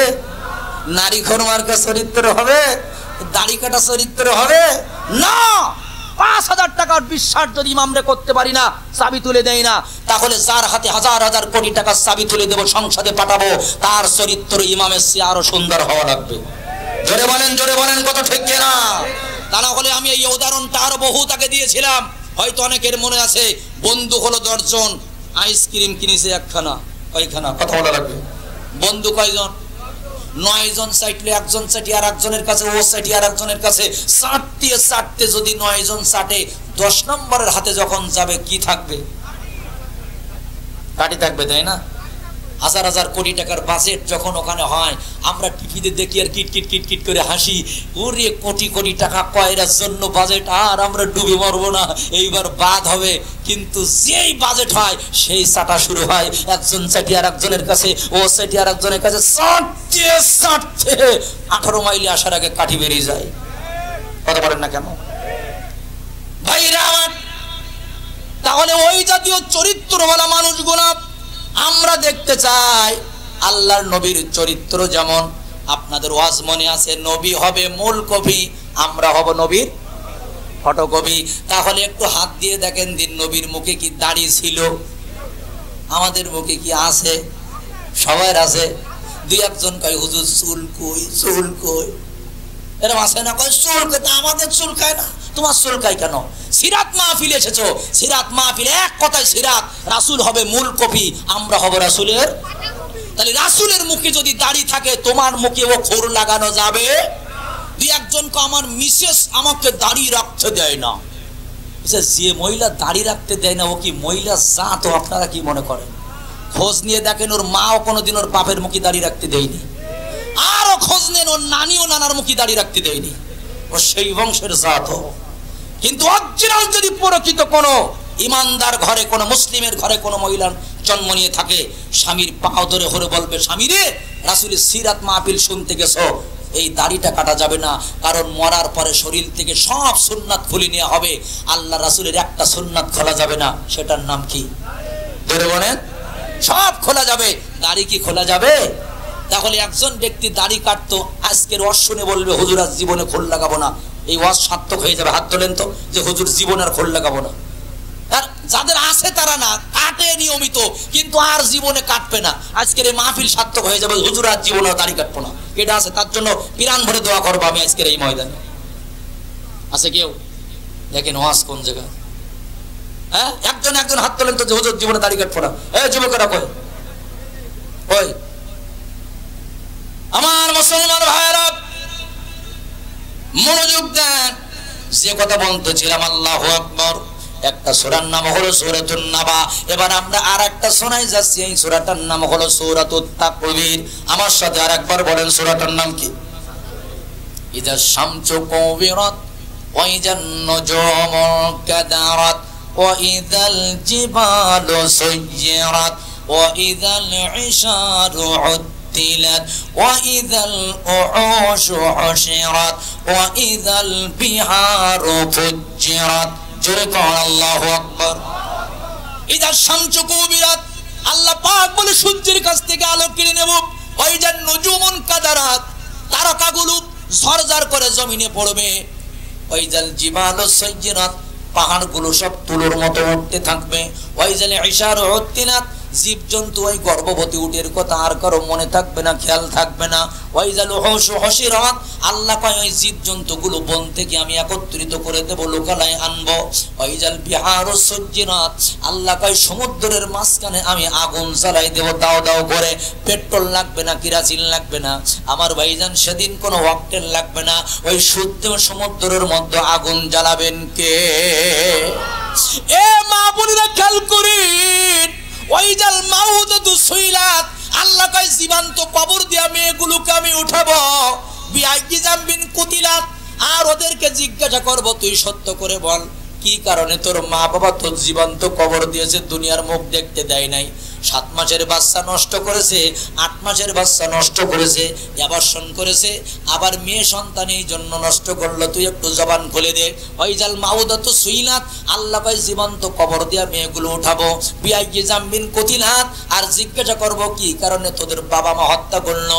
ওই ছোট বাচ্চাটা জবান করে বলবে, আরজের মালিক, আমার বাবার প্রথম সন্তান মেয়ে, দ্বিতীয়টা মেয়ে, 3 নাম্বার মেয়ে, 4র্থ নাম্বার আমি কেন মেয়ে হয়ে আসলাম, এই জন্য আমার মা বাবা পরামর্শ করলো এরে ঔষধ খেয়ে মেরে ফেলো, এরে দুনিয়াতে আনা যাবে না। আল্লাহ কয় আমি ওরে দিলাম আর তুই ওরে মারবি কেন? ওই ছোট্ট বাচ্চাটার আমি জবান খুলে দিল, তুই জবান ছেড়ে কথা বল। আল্লাহর নবী বলে সাহাবীরা রে, আল্লাহ পাক যার ভালো চায়, যার মঙ্গল চায়, সর্বপ্রথম আল্লাহ তার ঘরে কন্যা সন্তান দিয়ে দেয়। যার ভালো চায় সর্বপ্রথম তার ঘরে আল্লাহ কন্যা দেয়। ও দোস্ত, তাফসীর দেখি অবাক। আর ইসলামের প্রাথমিক যুগে আয়ামে জাহিলিয়াতের মেয়েরা 3 ভাবে বাচ্চা নষ্ট করতো। জোরে বলেন কয় ভাগে? কন্যা সন্তানকে মেরে ফেলতো। 1 নাম্বার হলো পেটের মধ্যে থাকতে ওরা কোনোদিন মারে নাই। সেদিন ডেলিভারি হতো, ওই মা ঘরের মধ্যে নিজে হাতে গর্ত করতো। যদি দেখতো ছেলে বুকের সাথে টেনে নিত, যদি দেখতো মেয়ে, ওই জনম দুঃখিনী মা নিজে হাতে মেয়েটারে মাটি চাপা দিয়ে দিত ঘরের ভিতরে। আর 2 নাম্বার হলো 2.5 বছর পর্যন্ত দুধ পান করায়া। একদিন মা বাবা ষড়যন্ত্র করে মেয়েটাকে ঘরের পিছনে নিয়ে মাটি চাপা দিয়ে রেখে আসতো, ঘরের মধ্যে সে আমোদ ফুর্তি করতো। আর 3 নাম্বারটা কঠিন, যখন 6-7 বছর বয়স হয়ে যেত, ওই মেয়েটা মা বাবা নানা নানি দাদা দাদি চিনতে পারে। হঠাৎ একদিন বাবা অ্যাক্টিং করতো, মা চল না তোরে নানার বাড়ি বেড়াতে নিয়ে যায়। নানার বাড়ি নিয়ে যাওয়ার কথা বলে মরুভূমিতে নিয়ে ওই মেয়েটাকে জীবন্ত কবর দেবে বলে যখন মাটি ঘুরতো, কিতাবের মধ্যে লেখে মেয়েরা কিন্তু একটু বাবাকে বেশি মায়া দেয়। ওই মাটিগুলো যখন বাবার মুখে লাগতো, মেয়েটা এসে একটা সুমা দিয়া বলতো আমার আব্বুর কষ্ট হয়ে গেছে, আমার আব্বু কাজ করতেছে। কিন্তু ওই মেয়েটা নিজে হাতে ওরে এখন জীবন্ত কবর দিয়া দিবে। বন্ধু আমার, ওই বাবা মেয়েটার ডেকে বলতো মা দেখ গর্তের মধ্যে কি আছে। যেই না মাথা নিচু করে দেখতো, গলাটা চেপে মাটিতে ধরতো মাটি চাপা দেওয়ার জন্য। মেয়েটা কেঁদে কেঁদে ডেকে বলতো আব্বু আমার মাইরা না, আমি না তোমার মা, তুমি আমার জীবন ভিক্ষাটা দিয়ে দাও। মানুষ এত নিষ্ঠুর কেমনে হয়? ওই মানুষগুলা সেদিন তাদের জীবন্ত কবর দিয়ে দিত। আয়ামে জাহিলিয়াতের ইতিহাস আমার বন্ধুরা, আমার মায়েরা, আল্লাহ রাব্বুল আলামিন কোরআনুল কারীমের মধ্যে বলেন জয়জাল মাউদুতু সুইলা, ওই জীবন্ত মেয়ের কবরগুলো আমি উঠে জিজ্ঞাসা করব কেন তোদেরকে মেরেছে। আল্লাহর নবী কান্দে আর বলে সাহাবীরা রে, আমার কিছু উম্মতেরা কিয়ামতের ময়দানে হত্যাকারীর কাতারে দাঁড়ায় যাবে, যারা দুনিয়ার জমিনে জীবন্ত ছেলে মেয়েদেরকে হত্যা করত।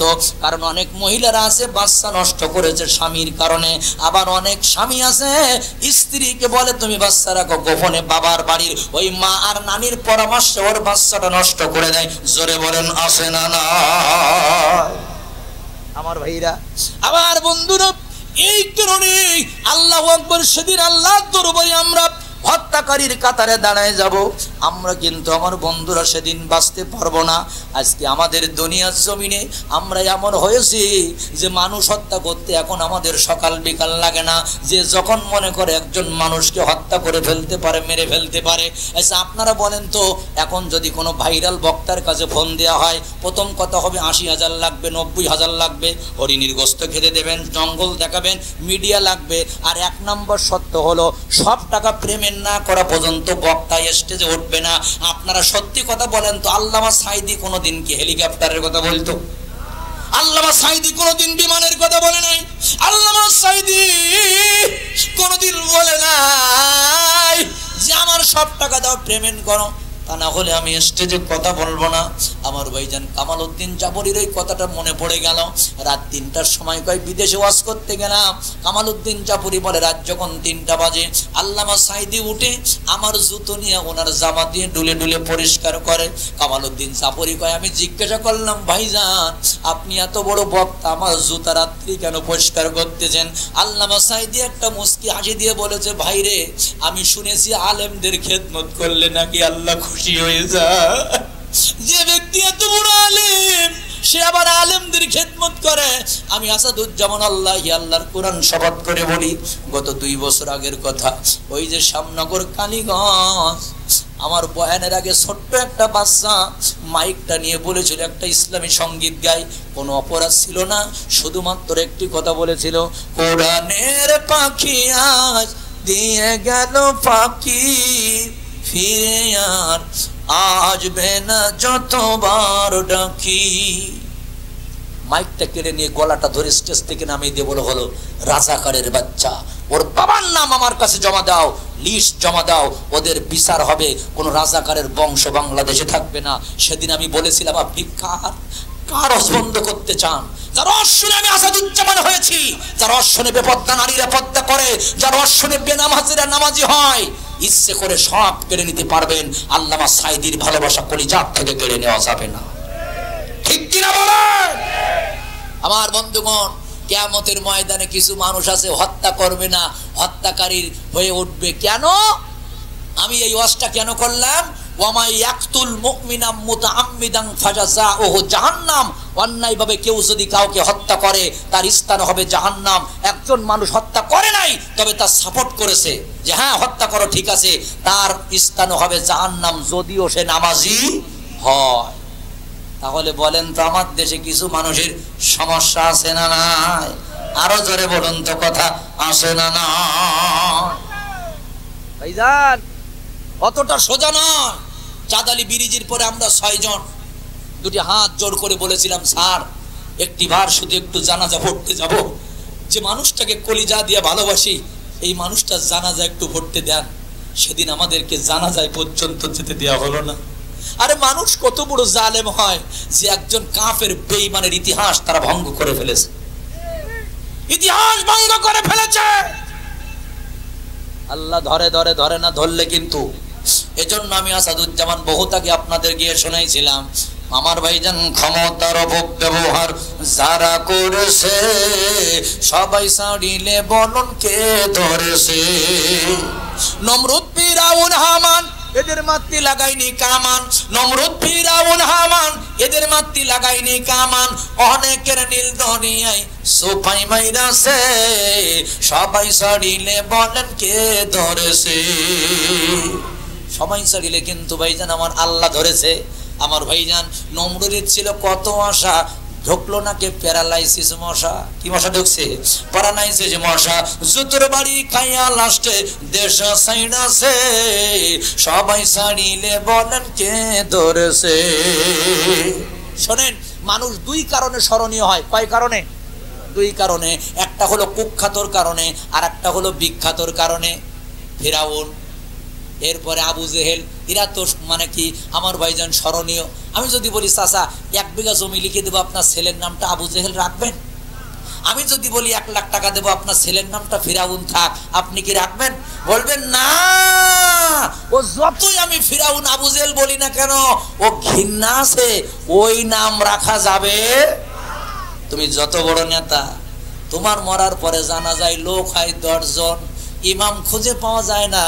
আর বিখ্যাত মানুষ যদি দেখতে চাও, আমাদের উপজেলা চেয়ারম্যান মরহুম তমেজউদ্দিনের জানাজার দৃশ্যের দিকে তাকাও।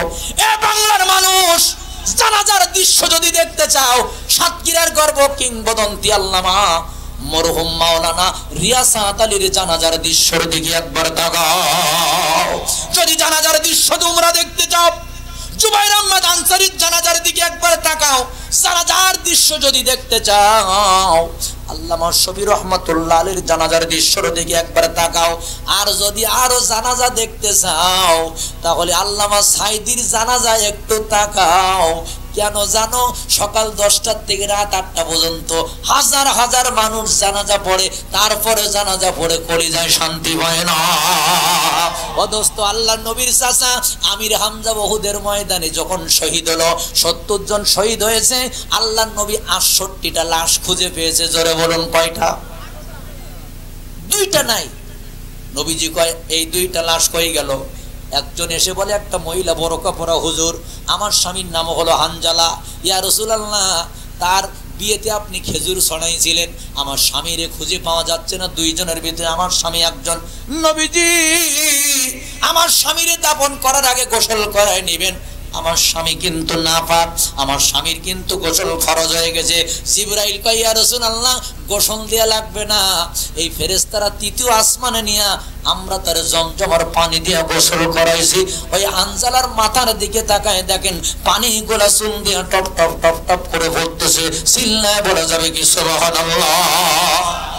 প্রথম জনকে খুঁজে পাওয়া হলো। নবীজি বলেন, আমার চাচা কই? আমির হামজাকে যখন পা হারাপ, কলিজাটা নাই, কলিজা বের করে দাঁত দিয়া চাবায়ার নাচানাচি করে নবীজি কান্দে। কিতাবের মধ্যে লেগে 70 বার জানাজা পড়েছে আল্লাহর নবী, তারপরেও মনটা ভালো লাগে না। 71 বার যখন নিয়াত করবে, জিবরাইল কই হুজুর আর পড়বেন না, 70 বার জানাজা পড়া হয়ে গেছে, 71 বার আর লাগবে না, কারণ আল্লাহ পাক আপনার চাচার পরে এত খুশি, আমি জিবরাইল নিজে আঙ্গুল দিয়ে আসমানের গায়ে আপনার চাচার নামটা লিখে দিয়েছি। একবার চিল্লায়ে বলা যাবে কি সুবহানাল্লাহ। আমার ভাইরা, আমার বন্ধুরা, আল্লাহু আকবার। হযরতে হানজালার 70 বার জানাজা পড়ে যেমন আল্লাহর নবী শান্তি পায় নাই, আমি চ্যালেঞ্জ করলাম আমার বাংলাদেশে অন্য কোন নেতার জানাজা 10 বার হয় নাই, অন্য কোন নেতার জানাজা 10 বার হয় নাই, আল্লামা সাইদির জানাজা কয়েক শতবার হয়েছে। তারে রাজাকার বলে, তারে সন্ত্রাস বলে, তারে ধর্ষণকারী বলে। এই মাগুরা, যশোর জেলা মাগুরা, আমার ওয়াজের 13 মিনিট পরে শুধু সাইদির নাম বলেছি, কলার ধরে টানতে টানতে আমাকে প্রায় আধা কিলো নিয়ে গিয়েছিল। একটাই অপরাধ ছিল যে সাইদির জন্য একটু কথা বলেছিলাম। বাজান, তারা কোথায়? কোথায় মলিক, কোথায় কাদের কাকা, কোথায় গেল ওই জালিমের বড় বড় কথা? খেলা হবে, খেলা হবে, খেলা হবে বলে কাকাই গেল পালাইয়া। কথা বলো ঠিক কিনা? সৈরাচার পালাইছে হে দেশটা ছাড়িয়া, মানুষের মুখের হাসি আসলো ফিরিয়া। আল্লাহ তোমার দরবারেতে হাজার শুকরিয়া, আল্লাহ তোমার দরবারেতে হাজার শুকরিয়া। সৈরাচার পালাইছে হে দেশটা ছাড়িয়া, মানুষের মুখের হাসি আসলো ফিরিয়া। ঠিক কিনা? কষ্ট হয় আপনাদের? আলোচনা চলবে না, বন্ধ হবে। 2 নম্বর আলোচনা চলতেছিল আমার ভাইজান। আল্লাহু আকবার। নবীজি বলেন যে ওদের বিচার করা হবে। আমি কোরআনের কথা বলতেছিলাম। বাবা, এই কোরআন ব্যক্তি হোক আর বস্তু হোক, যে যখনই কোরআনের সাথে সম্পর্ক করবে, আল্লাহ পাক তার দাম কি কমাবে না বাড়াবে? ওমর ছিল 0, কোরআনের সাথে মিশে হয়ে গেল হিরো। আবু জেহেল ছিল হিরো, কোরআনের সাথে বেয়াদবি করে হয়েছিল কি? লক্ষ লক্ষ মানুষ উমারের কবর জিয়ারত করে, আর আবু জেহেলের বাড়িতে পায়খানা করে চলে আসে। জোরে বলুন ঠিক কিনা? যদি বলেন হুজুর কেমন করে, এবার আসেন আল্লাহর নবী 5টা সূরার কথা বলেছে, মনে আছে? একটা সূরার নাম হলো সূরাতুল হুদ। আমার ভাইজান, এই সূরা হুদ নবীজি কয় আমার চুলদাড়ি পাকাই ফেলেছে। খুব মনোযোগ দেন। হুদ কিন্তু একজন নবীর নাম। জোরে বলেন কার নাম? একজন নবীর নাম। ওই আজ জাতির কাছে আল্লাহ পাক হুদ আলাইহিস সালামকে পাঠিয়েছিল। হযরত হুদ বলে, আজ জাতি আল্লাহ ছাড়া কোনো মাবুদ নাই। আর ওরা বলেছিল কলমান আসাদ্দু মিন্না কুওয়া, আমাদের ক্ষমতার উপরে আল্লাহর ক্ষমতা নাই। জোরে বলুন নাউজুবিল্লাহ। ক্ষমতা কার? আর আজ জাতি বলেছিল কলমান আসাদ্দু মিন্না কুওয়া, আমাদের ক্ষমতার উপরে আর কারোর ক্ষমতা 41 সালের আগে ক্ষমতা ছাড়বো না। ভাইরা আমার, আদর্শবান মানুষ কেমন কে বানায় এইবার আপনারা দেখেন। আপনারা শায়েখ আহমদুল্লাহর নাম শুনেছেন? শায়েখ, জোরে বলেন নামটা কি? শায়েখ।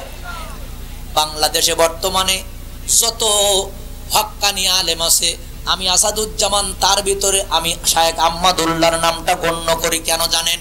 5ই আগস্টের পরে শায়েখ আহমদুল্লাহকে বলা হলো, হুজুর আপনি হবেন ধর্মমন্ত্রী।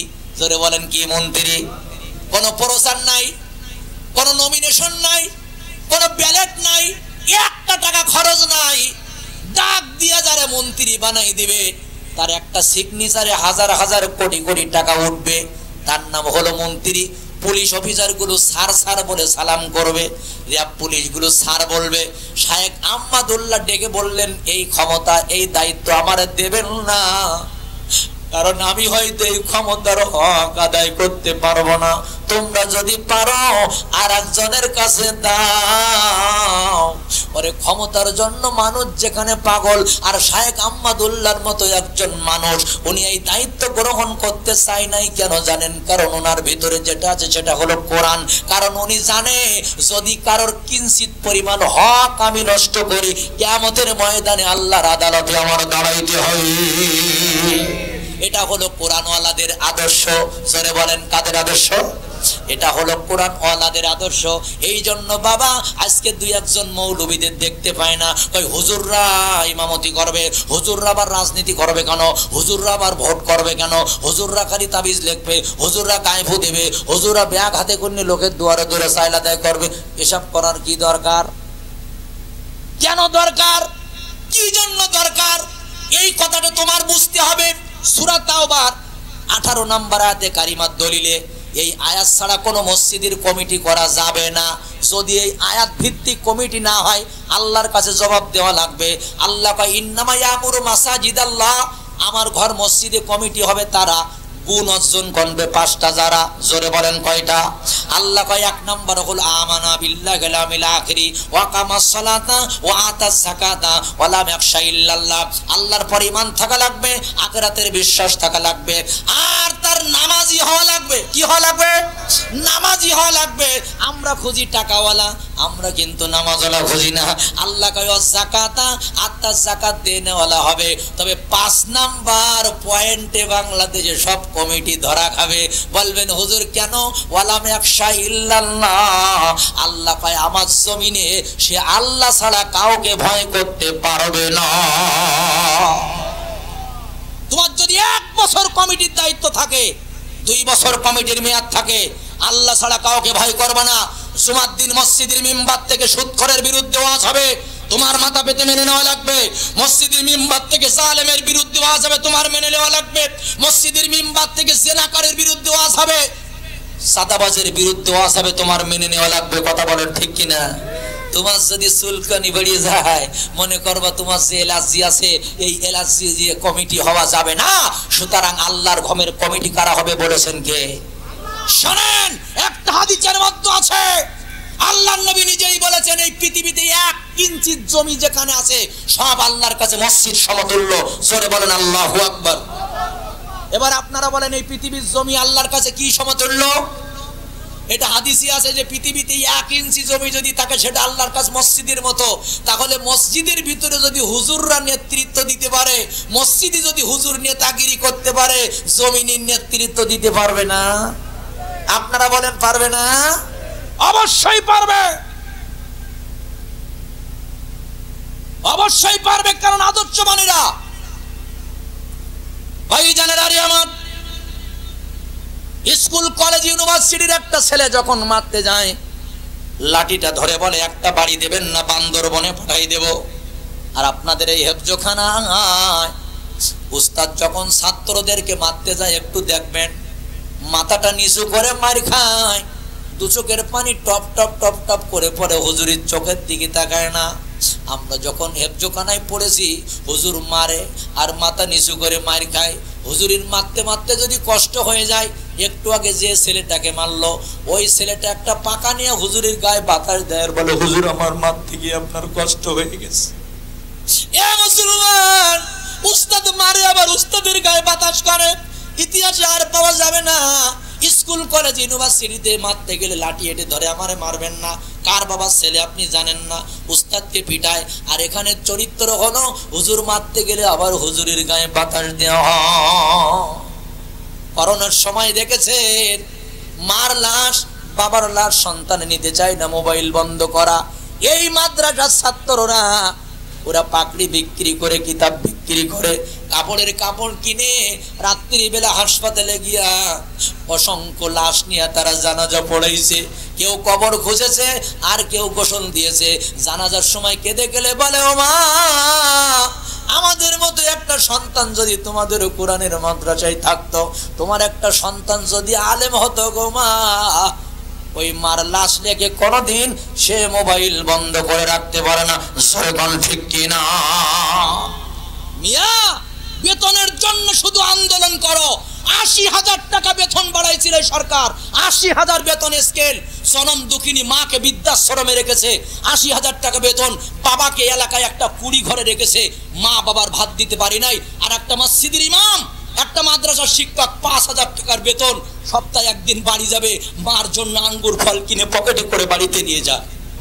5,000 টাকার বেতন দিয়া আব্বার জন্য গ্যাসের ট্যাবলেট গুলো কিনে কিনে বাড়িতে নিয়ে যায়। এর নাম হলো কোরআনের ছাত্র। কথা বলো ঠিক কিনা?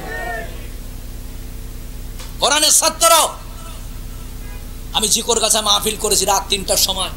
এক ছাত্র আমার মাথার থেকে এক বোতল তেল এনে বলতেছে, হুজুর টুপিটা খোলেন, আপনার মাথায় একটু দিয়ে দেবো। আমি বললাম, কেন রে বাবা, রাত ৩টার সময় তেল মাখাবি কেন? কই হুজুর, আমার আব্বু বেঁচে নাই, আমার মা না কোরআনের হাফেজের মা হতে চায়, আমার ব্রেনটা ভালো না, তা মা বলেছে হুজুরদের খেদমত করলে নাকি ব্রেন ভালো হয়ে যায়। কি আকীদা একটা ছাত্রর যে হুজুরদের খেদমত করবে আর আল্লাহ তারে হাফেজ বানায় দেবে। এই নেশা হচ্ছে পাগল হয়ে গেছে। একটা মাদ্রাসা মসজিদে নামাজ পড়তাম, প্রায় দেখি জুতোগুলো সোজা করা। আমি কই কারা করে? একদিন দোতলায় বসে আছি, কারা করে দেখি। নামাজ শুরু হলো, কলেজের ছেলেগুলা গেল, স্কুলের ছেলেগুলা ঢুকলো, মুরব্বীরা ঢুকলো, নেতারা ঢুকলো, কেউ করলো না। যেই তাকবীর দেওয়া শুরু হয়েছে, ওই মাদ্রাসার থেকে 2টা কোরআনের ছোট্ট ছোট্ট বাচ্চারা মাথায় পাকড়ি বাঁধা, ওরা এসেই রিক্সাওয়ালার জুতা, ওইজন ভ্যানওয়ালার জুতা, কে বড় লোক কে ধনী, এটা না সকলের জুতাগুলো সুন্দর করে রেখে দিতেছে। আমি নিচে নামলাম, নামাজ শিখে ওই 2জন বলে, মেয়ে বাবারা, প্রতিদিন তোমরা কেন জুতা সোজা করে দাও? প্রতিদিন এইভাবে কেন জুতা সোজা করো? 2টা ছেলে বলে, হুজুর, আমার মা আলেমের মা হতে চায়, আমার বাবা আলেমের বাবা হতে চায়, এই জন্য আমরা চেষ্টা করি আল্লাহ যেন আমাদের ব্রেন ভালো করে দেয়। এটার নাম ইলমে ওহির শিক্ষা। এটা জাগতিক শিক্ষা নয়। কলেজের মধ্যে আব্রাহার ফাঁদকে 22 জন স্টুডেন্ট স্টাম্প দিয়ে পিটাই মেরে ফেলেছে। একটাই অপরাধ ছিল, নামাজ পড়তো, ছাত্র শিবির করতো। সরে বলুন কথা ঠিক কিনা? এটা হলো জাগতিক শিক্ষার প্রতিফল। স্বামীকে বেঁধে রেখে স্ত্রীকে গণধর্ষণ করেছে স্টুডেন্টরা, এটা হলো এর প্রতিফল। আমার বন্ধুগণ, আর এই মাদ্রাসা আমার বড় ছেলে, কি বলা যায়, প্রাণ ভরে দোয়া করি, কিংবদন্তি আল্লামা মুফতি ওয়াইস, কোন মায়ের সন্তান, কোন মা তারে পেটে রেখেছিল জানি না, এই মার গর্ভ ধন্য হয়ে গেছে। আমার ছাত্রটা তার মাদ্রাসায় ভর্তি হয়েছে। স্কুলে পড়েছি, সালাম মনে থাকে না। আমি লজ্জা করি যে আমি বক্তা মানুষ, ছেলেটা সালাম দিতে মনে থাকে না। কারণ কি? মাদ্রাসায় ভর্তি করলাম, 1 সপ্তাহের ব্যবধান রংপুরে মাহফিলে গেছি। 1 সপ্তাহ পরে এসে যখন মাদ্রাসায় ঢুকছি, মাথায় পাকড়ি দিয়ে লম্বা জামা দিয়া আমার সামনে এসে বলতেছে, আসসালামু আলাইকুম আব্বু, কেমন আছেন? আমি অবাক হয়ে গেলাম, যার সালাম মনে থাকে না। আর সেই ছেলেটা 1 সপ্তাহের ব্যবধানে এই কোরআনের সংস্পর্শে এসে আমাকে সালাম দিয়া প্রথমে কয়, আম্মু কেমন আছে? আমার ছোট ভাইটা নাহিদ হোসেন কেমন আছে? কোরআনের সাথে 1 সপ্তাহ মেশার কারণে বাবাকে যদি সালাম দিতে তার মনে থাকে, মার খোঁজ নিতে যদি তার মনে থাকে, ছোট ভাইটার খোঁজ নিতে যদি মনে থাকে, আল্লাহর কসম দিয়ে বলি বাজান রে, সন্তানটাকে কোরআনওয়ালা বানায় দেন, এই সন্তানটাকে আলেম বানান। বিশ্বাস করেন, আপনার জানাজায় আর ভাড়া করা লোক লাগবে না। ওই আপনার ছেলে যখন জানাজায় দাঁড়ায় 2 চোখের পানি ছেড়ে দিয়ে কেঁদে দিবি, আমার আল্লাহ কয়, যা ওর বাবা মার মাথায় নুরির মুকুট পরাই দিবি, ওরে তোরা জাহান্নামে দিবি না। একটু আগে যে ছেলেটারে পাকড়ি দেওয়া হলো, কোন বাবা কোন মা আমি জানি না, ওদের এত ধন্য হয়ে গেছে। কিয়ামতের ময়দানে ওই এমপি মন্ত্রীগুলা দাঁড়িয়ে থাকবে, আর 70,000 ফেরেশতারা এই বাবা মাকে রাহাবারি করে করে আল্লাহর জান্নাতের দিকে নিয়ে যাবে। চিল্লায়ে বলা যাবে কি সুবহানাল্লাহ? ভাই জানেন, আরে আমার ওরা বলতো কলমান আসাদ্দু মিন্না কুওয়া, আমাদের ক্ষমতার উপরে কারো ক্ষমতা নাই। আর আল্লাহ পাক বলে আমাদের ক্ষমতা এত বেশি। আল্লাহ কয় আমার ক্ষমতা বেশি, তোদের তো কোনো ক্ষমতা নাই। আল্লাহর নবী বলেন, ও আমার সাহাবীরা, এই সূরার ভিতরে আল্লাহ পাক 6টা জাতির গজব দিয়ে মেরেছিল। এর বর্ণনা আমার আল্লাহ পাক ওই সূরার মধ্যে দিয়েছে। কোন জাতিকে আগুন দিয়ে মেরেছে, কোন জাতিকে পানিতে চুপাইয়া মেরেছে, কোন জাতিকে আগুনের বৃষ্টি দিয়া, মাটি চাপা দিয়া, পানিতে চুপাইয়া, ঠান্ডার বাতাসের গজব দিয়া মেরেছিল। ওই সূরা হুদের ভিতরে আল্লাহর নবী কয়, ওই সূরা আমার চুল দাড়ি পাকায়া আমারে বৃদ্ধ বানাই ফেলেছে। আর আমরা এত পড়ি, আমাদের কোনো টেনশন হয় না। আমি আগেই বলেছি, আমরা তেলাওয়াত শুনতে ভালোবাসি, আসলে কোরআনের তাফসীর আমরা বাস্তব জীবনে মানি না। জোরে জোরে বলুন কথা ঠিক কি না? এটাই হলো আমাদের জীবনের সবচেয়ে বড় অপরাধ। বাজান, বাংলাদেশের কোরআনের মাহফিল হয়, আচ্ছা আপনারা বলেন তো খুশি না বেজার? এক মন্ত্রী বলল, এই কোরআনের মাহফিলগুলো যাত্রা পড়া সব কেড়ে নিছে, এখন আর আগের মতো একতারা দোতারা সেতারা এগুলো হয় না, জারি গান হয় না, এখন সব মাহফিলই দখল করে নিয়েছে। তার মানে ওর জ্বালা ধরে গেছে যে মাহফিল কেন বেশি হয়, একটু মমতাজের কনসার্ট বেশি হলে ভালো হতো। একদম তাজা টাটকা মুনাফিকের বাচ্চা এগুলা। কারণ মুনাফিক শব্দের অর্থ হলো ইঁদুরের গর্ত। বলেন তো চাচা, মুনাফিক মানে কি? ইঁদুরের গর্ত। ইঁদুর দেখবেন অনেকগুলো গর্ত করে, একটাতে পানি দেবেন আর একটাতে পুরুত করে দৌড় মারবে, এটাতে পানি দেবেন ওটাতে পুরুত করে দৌড় মারে। কেন? ও পালানোর রাস্তা আগে ক্লিয়ার করে রাখে। পালানোর রাস্তা ইঁদুর কিন্তু আগে ক্লিয়ার করে রাখে। ও জানে চাউল খাওয়া অপরাধ, ধান খাওয়া অপরাধ, বই কাটা অপরাধ। ও জেনে শুনে অপরাধ করে, এই জন্য কিন্তু পালানোর রাস্তা ক্লিয়ার করে রাখে। জোরে বলুন কথা ঠিক কিনা? শোনেন, আজকে একটা নতুন ওয়াজ দিয়ে যায়। নতুন ওয়াজ হয়তো অনেকে শোনেন নাই, বলবো বলবো বলবো। হ্যাঁ, এই ওয়াজটা মনে রাখবেন, কালকে চায়ের টেবিলে আলোচনা করবেন। অনেক লোক বলে জানো আল্লাহর নবী সবাইকে মাফ করে দিয়েছে, ইসলাম শান্তির ধর্ম, ওরকম ভাবে আগুন দেওয়া যাবে না, এরকম বলে না। ওর ফোন নাম্বারটা একটু আমার কাছে দেবেন, যে কোন জায়গায় দলিলটা পাইছে। মক্কা বিজয়ের পরে নবীজি সবাইকে মাফ করলো, 14 জনকে নবীজি মাফ করে নাই। চোরে বলেন কয়জন? কথা বলেন। নবীজি বলেন আমি সবাইকে মাফ করে দিলাম, 14 জনের মাফ হবে না। আল্লাহর নবী বলে 6 জনকে ধরে মৃত্যুদণ্ড দিয়ে দাও। আব্দুল্লাহ ইবনে খাতাল, হুরাইস ইবনে নুকাইস, সাদ বিন আব্দুল্লাহ, হোবাবা ইবনে মুকিস, এই 4 জন পুরুষ, ফারদানা আর কারিনা এই 2 জন মহিলা, এই 6 জনকে যেখানে পাবা মেরে ফেলবা। বাইতুল্লাহর খিলাফের মধ্যে যদি পালায়, ওখান থেকে টেনে বের করে এনে ওখানে ওদের মেরে ফেলবা। সাহাবীরা বলে ইয়া রাসূলুল্লাহ কেন? এই 6 জন ইসলামের ক্ষতি করতেছে, এরা এমন পয়জন, এরা এমন বিষ, এরা সমাজটাকে ধ্বংস করার জন্য ষড়যন্ত্রে নেমেছে। আমার বন্ধুর আল্লাহর নবী ভাই এই 6 জনের মৃত্যুদণ্ড হবে, তা না হলে ইসলাম প্রতিষ্ঠিত হবে না। আমার ভাইজান সবার নাম আমি বলবো না। আব্দুল্লাহ ইবনে খাতাল, যার দাড়ি ভালো, টুপি ভালো, আল্লাহর নবীর পিছনে নামাজ পড়েছে, এক সাহাবীর হত্যা করে কিছু টাকার জন্য মক্কা থেকে মদিনার থেকে মক্কাতে গিয়া প্রথমে দাড়িগুলো কেটে ফেললো, তারপর পাঞ্জাবিটা ছিঁড়ে ফেললো, তারপর টুপিটা ফেলে দিল। মুরতাদ হয়ে এক যুদ্ধের ময়দানে আল্লাহর নবীর সামনে তরবারি ধরে দাঁড়ায় আছে।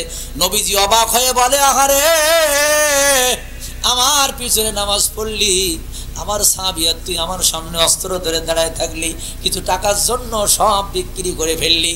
ও সালমানের প্রমাণ, তুমি টাকার জন্য যদি আল্লাহর নবীর দাড়িগুলো কাটতে পারো, তুমি যদি এই ধোঁকা জনগণকে দিতে পারো, আমার মনে হয় এই জন্য টাটকা মুনাফিকদের শাস্তি হওয়ার দরকার আছে না নাই? জোরে বলেন আছে না নাই? এরাও সমাজের ক্যান্সার। বাংলাদেশে বসে ইহুদিদের দালালি করে, বাংলাদেশে বসে নরেন্দ্র মোদীর দালালি করে। সুতরাং দালালি যদি করতে হয়, কোথায় করতে হবে জানেন আমার বন্ধুগণ?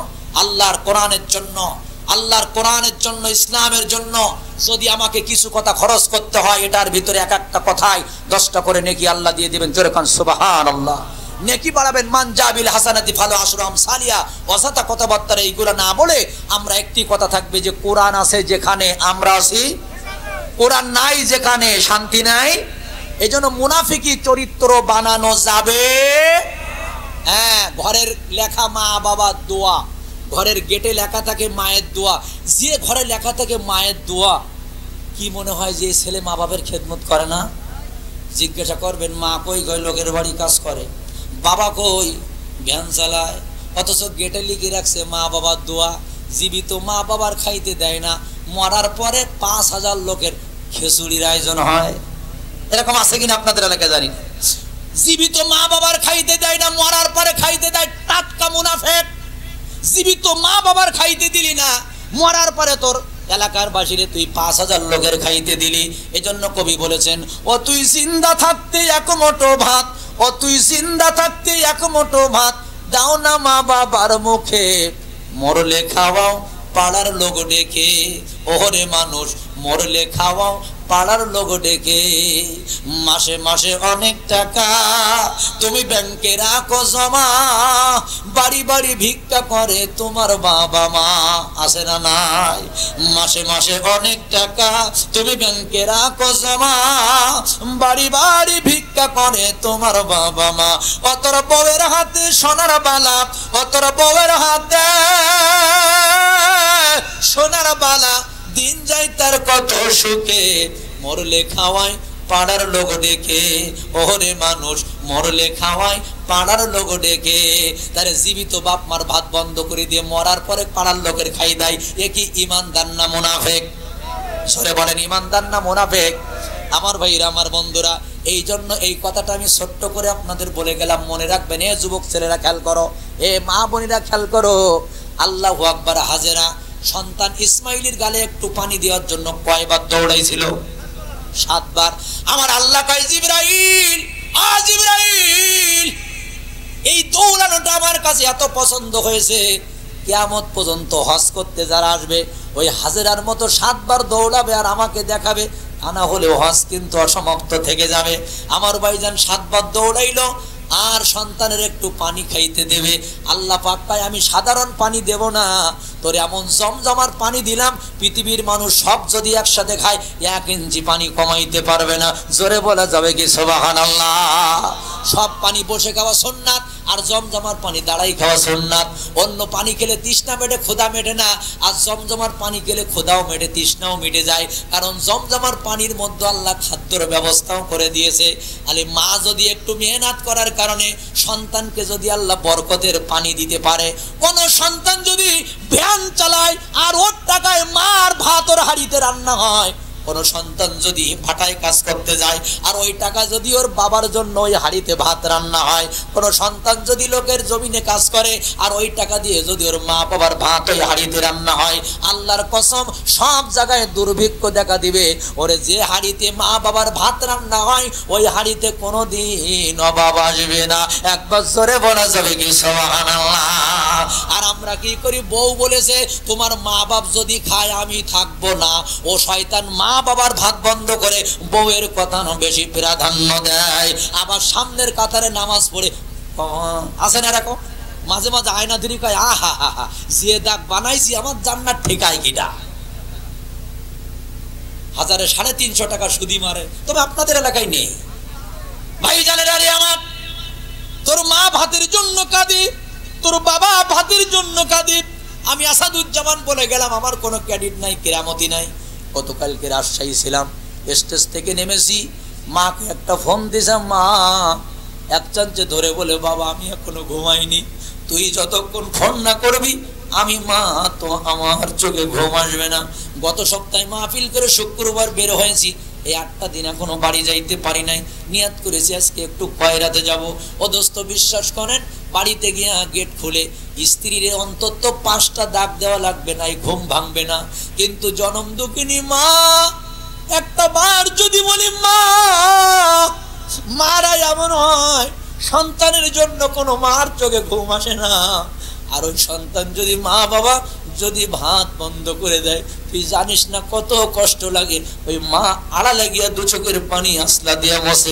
জোরে কোন ঠিক কিনা?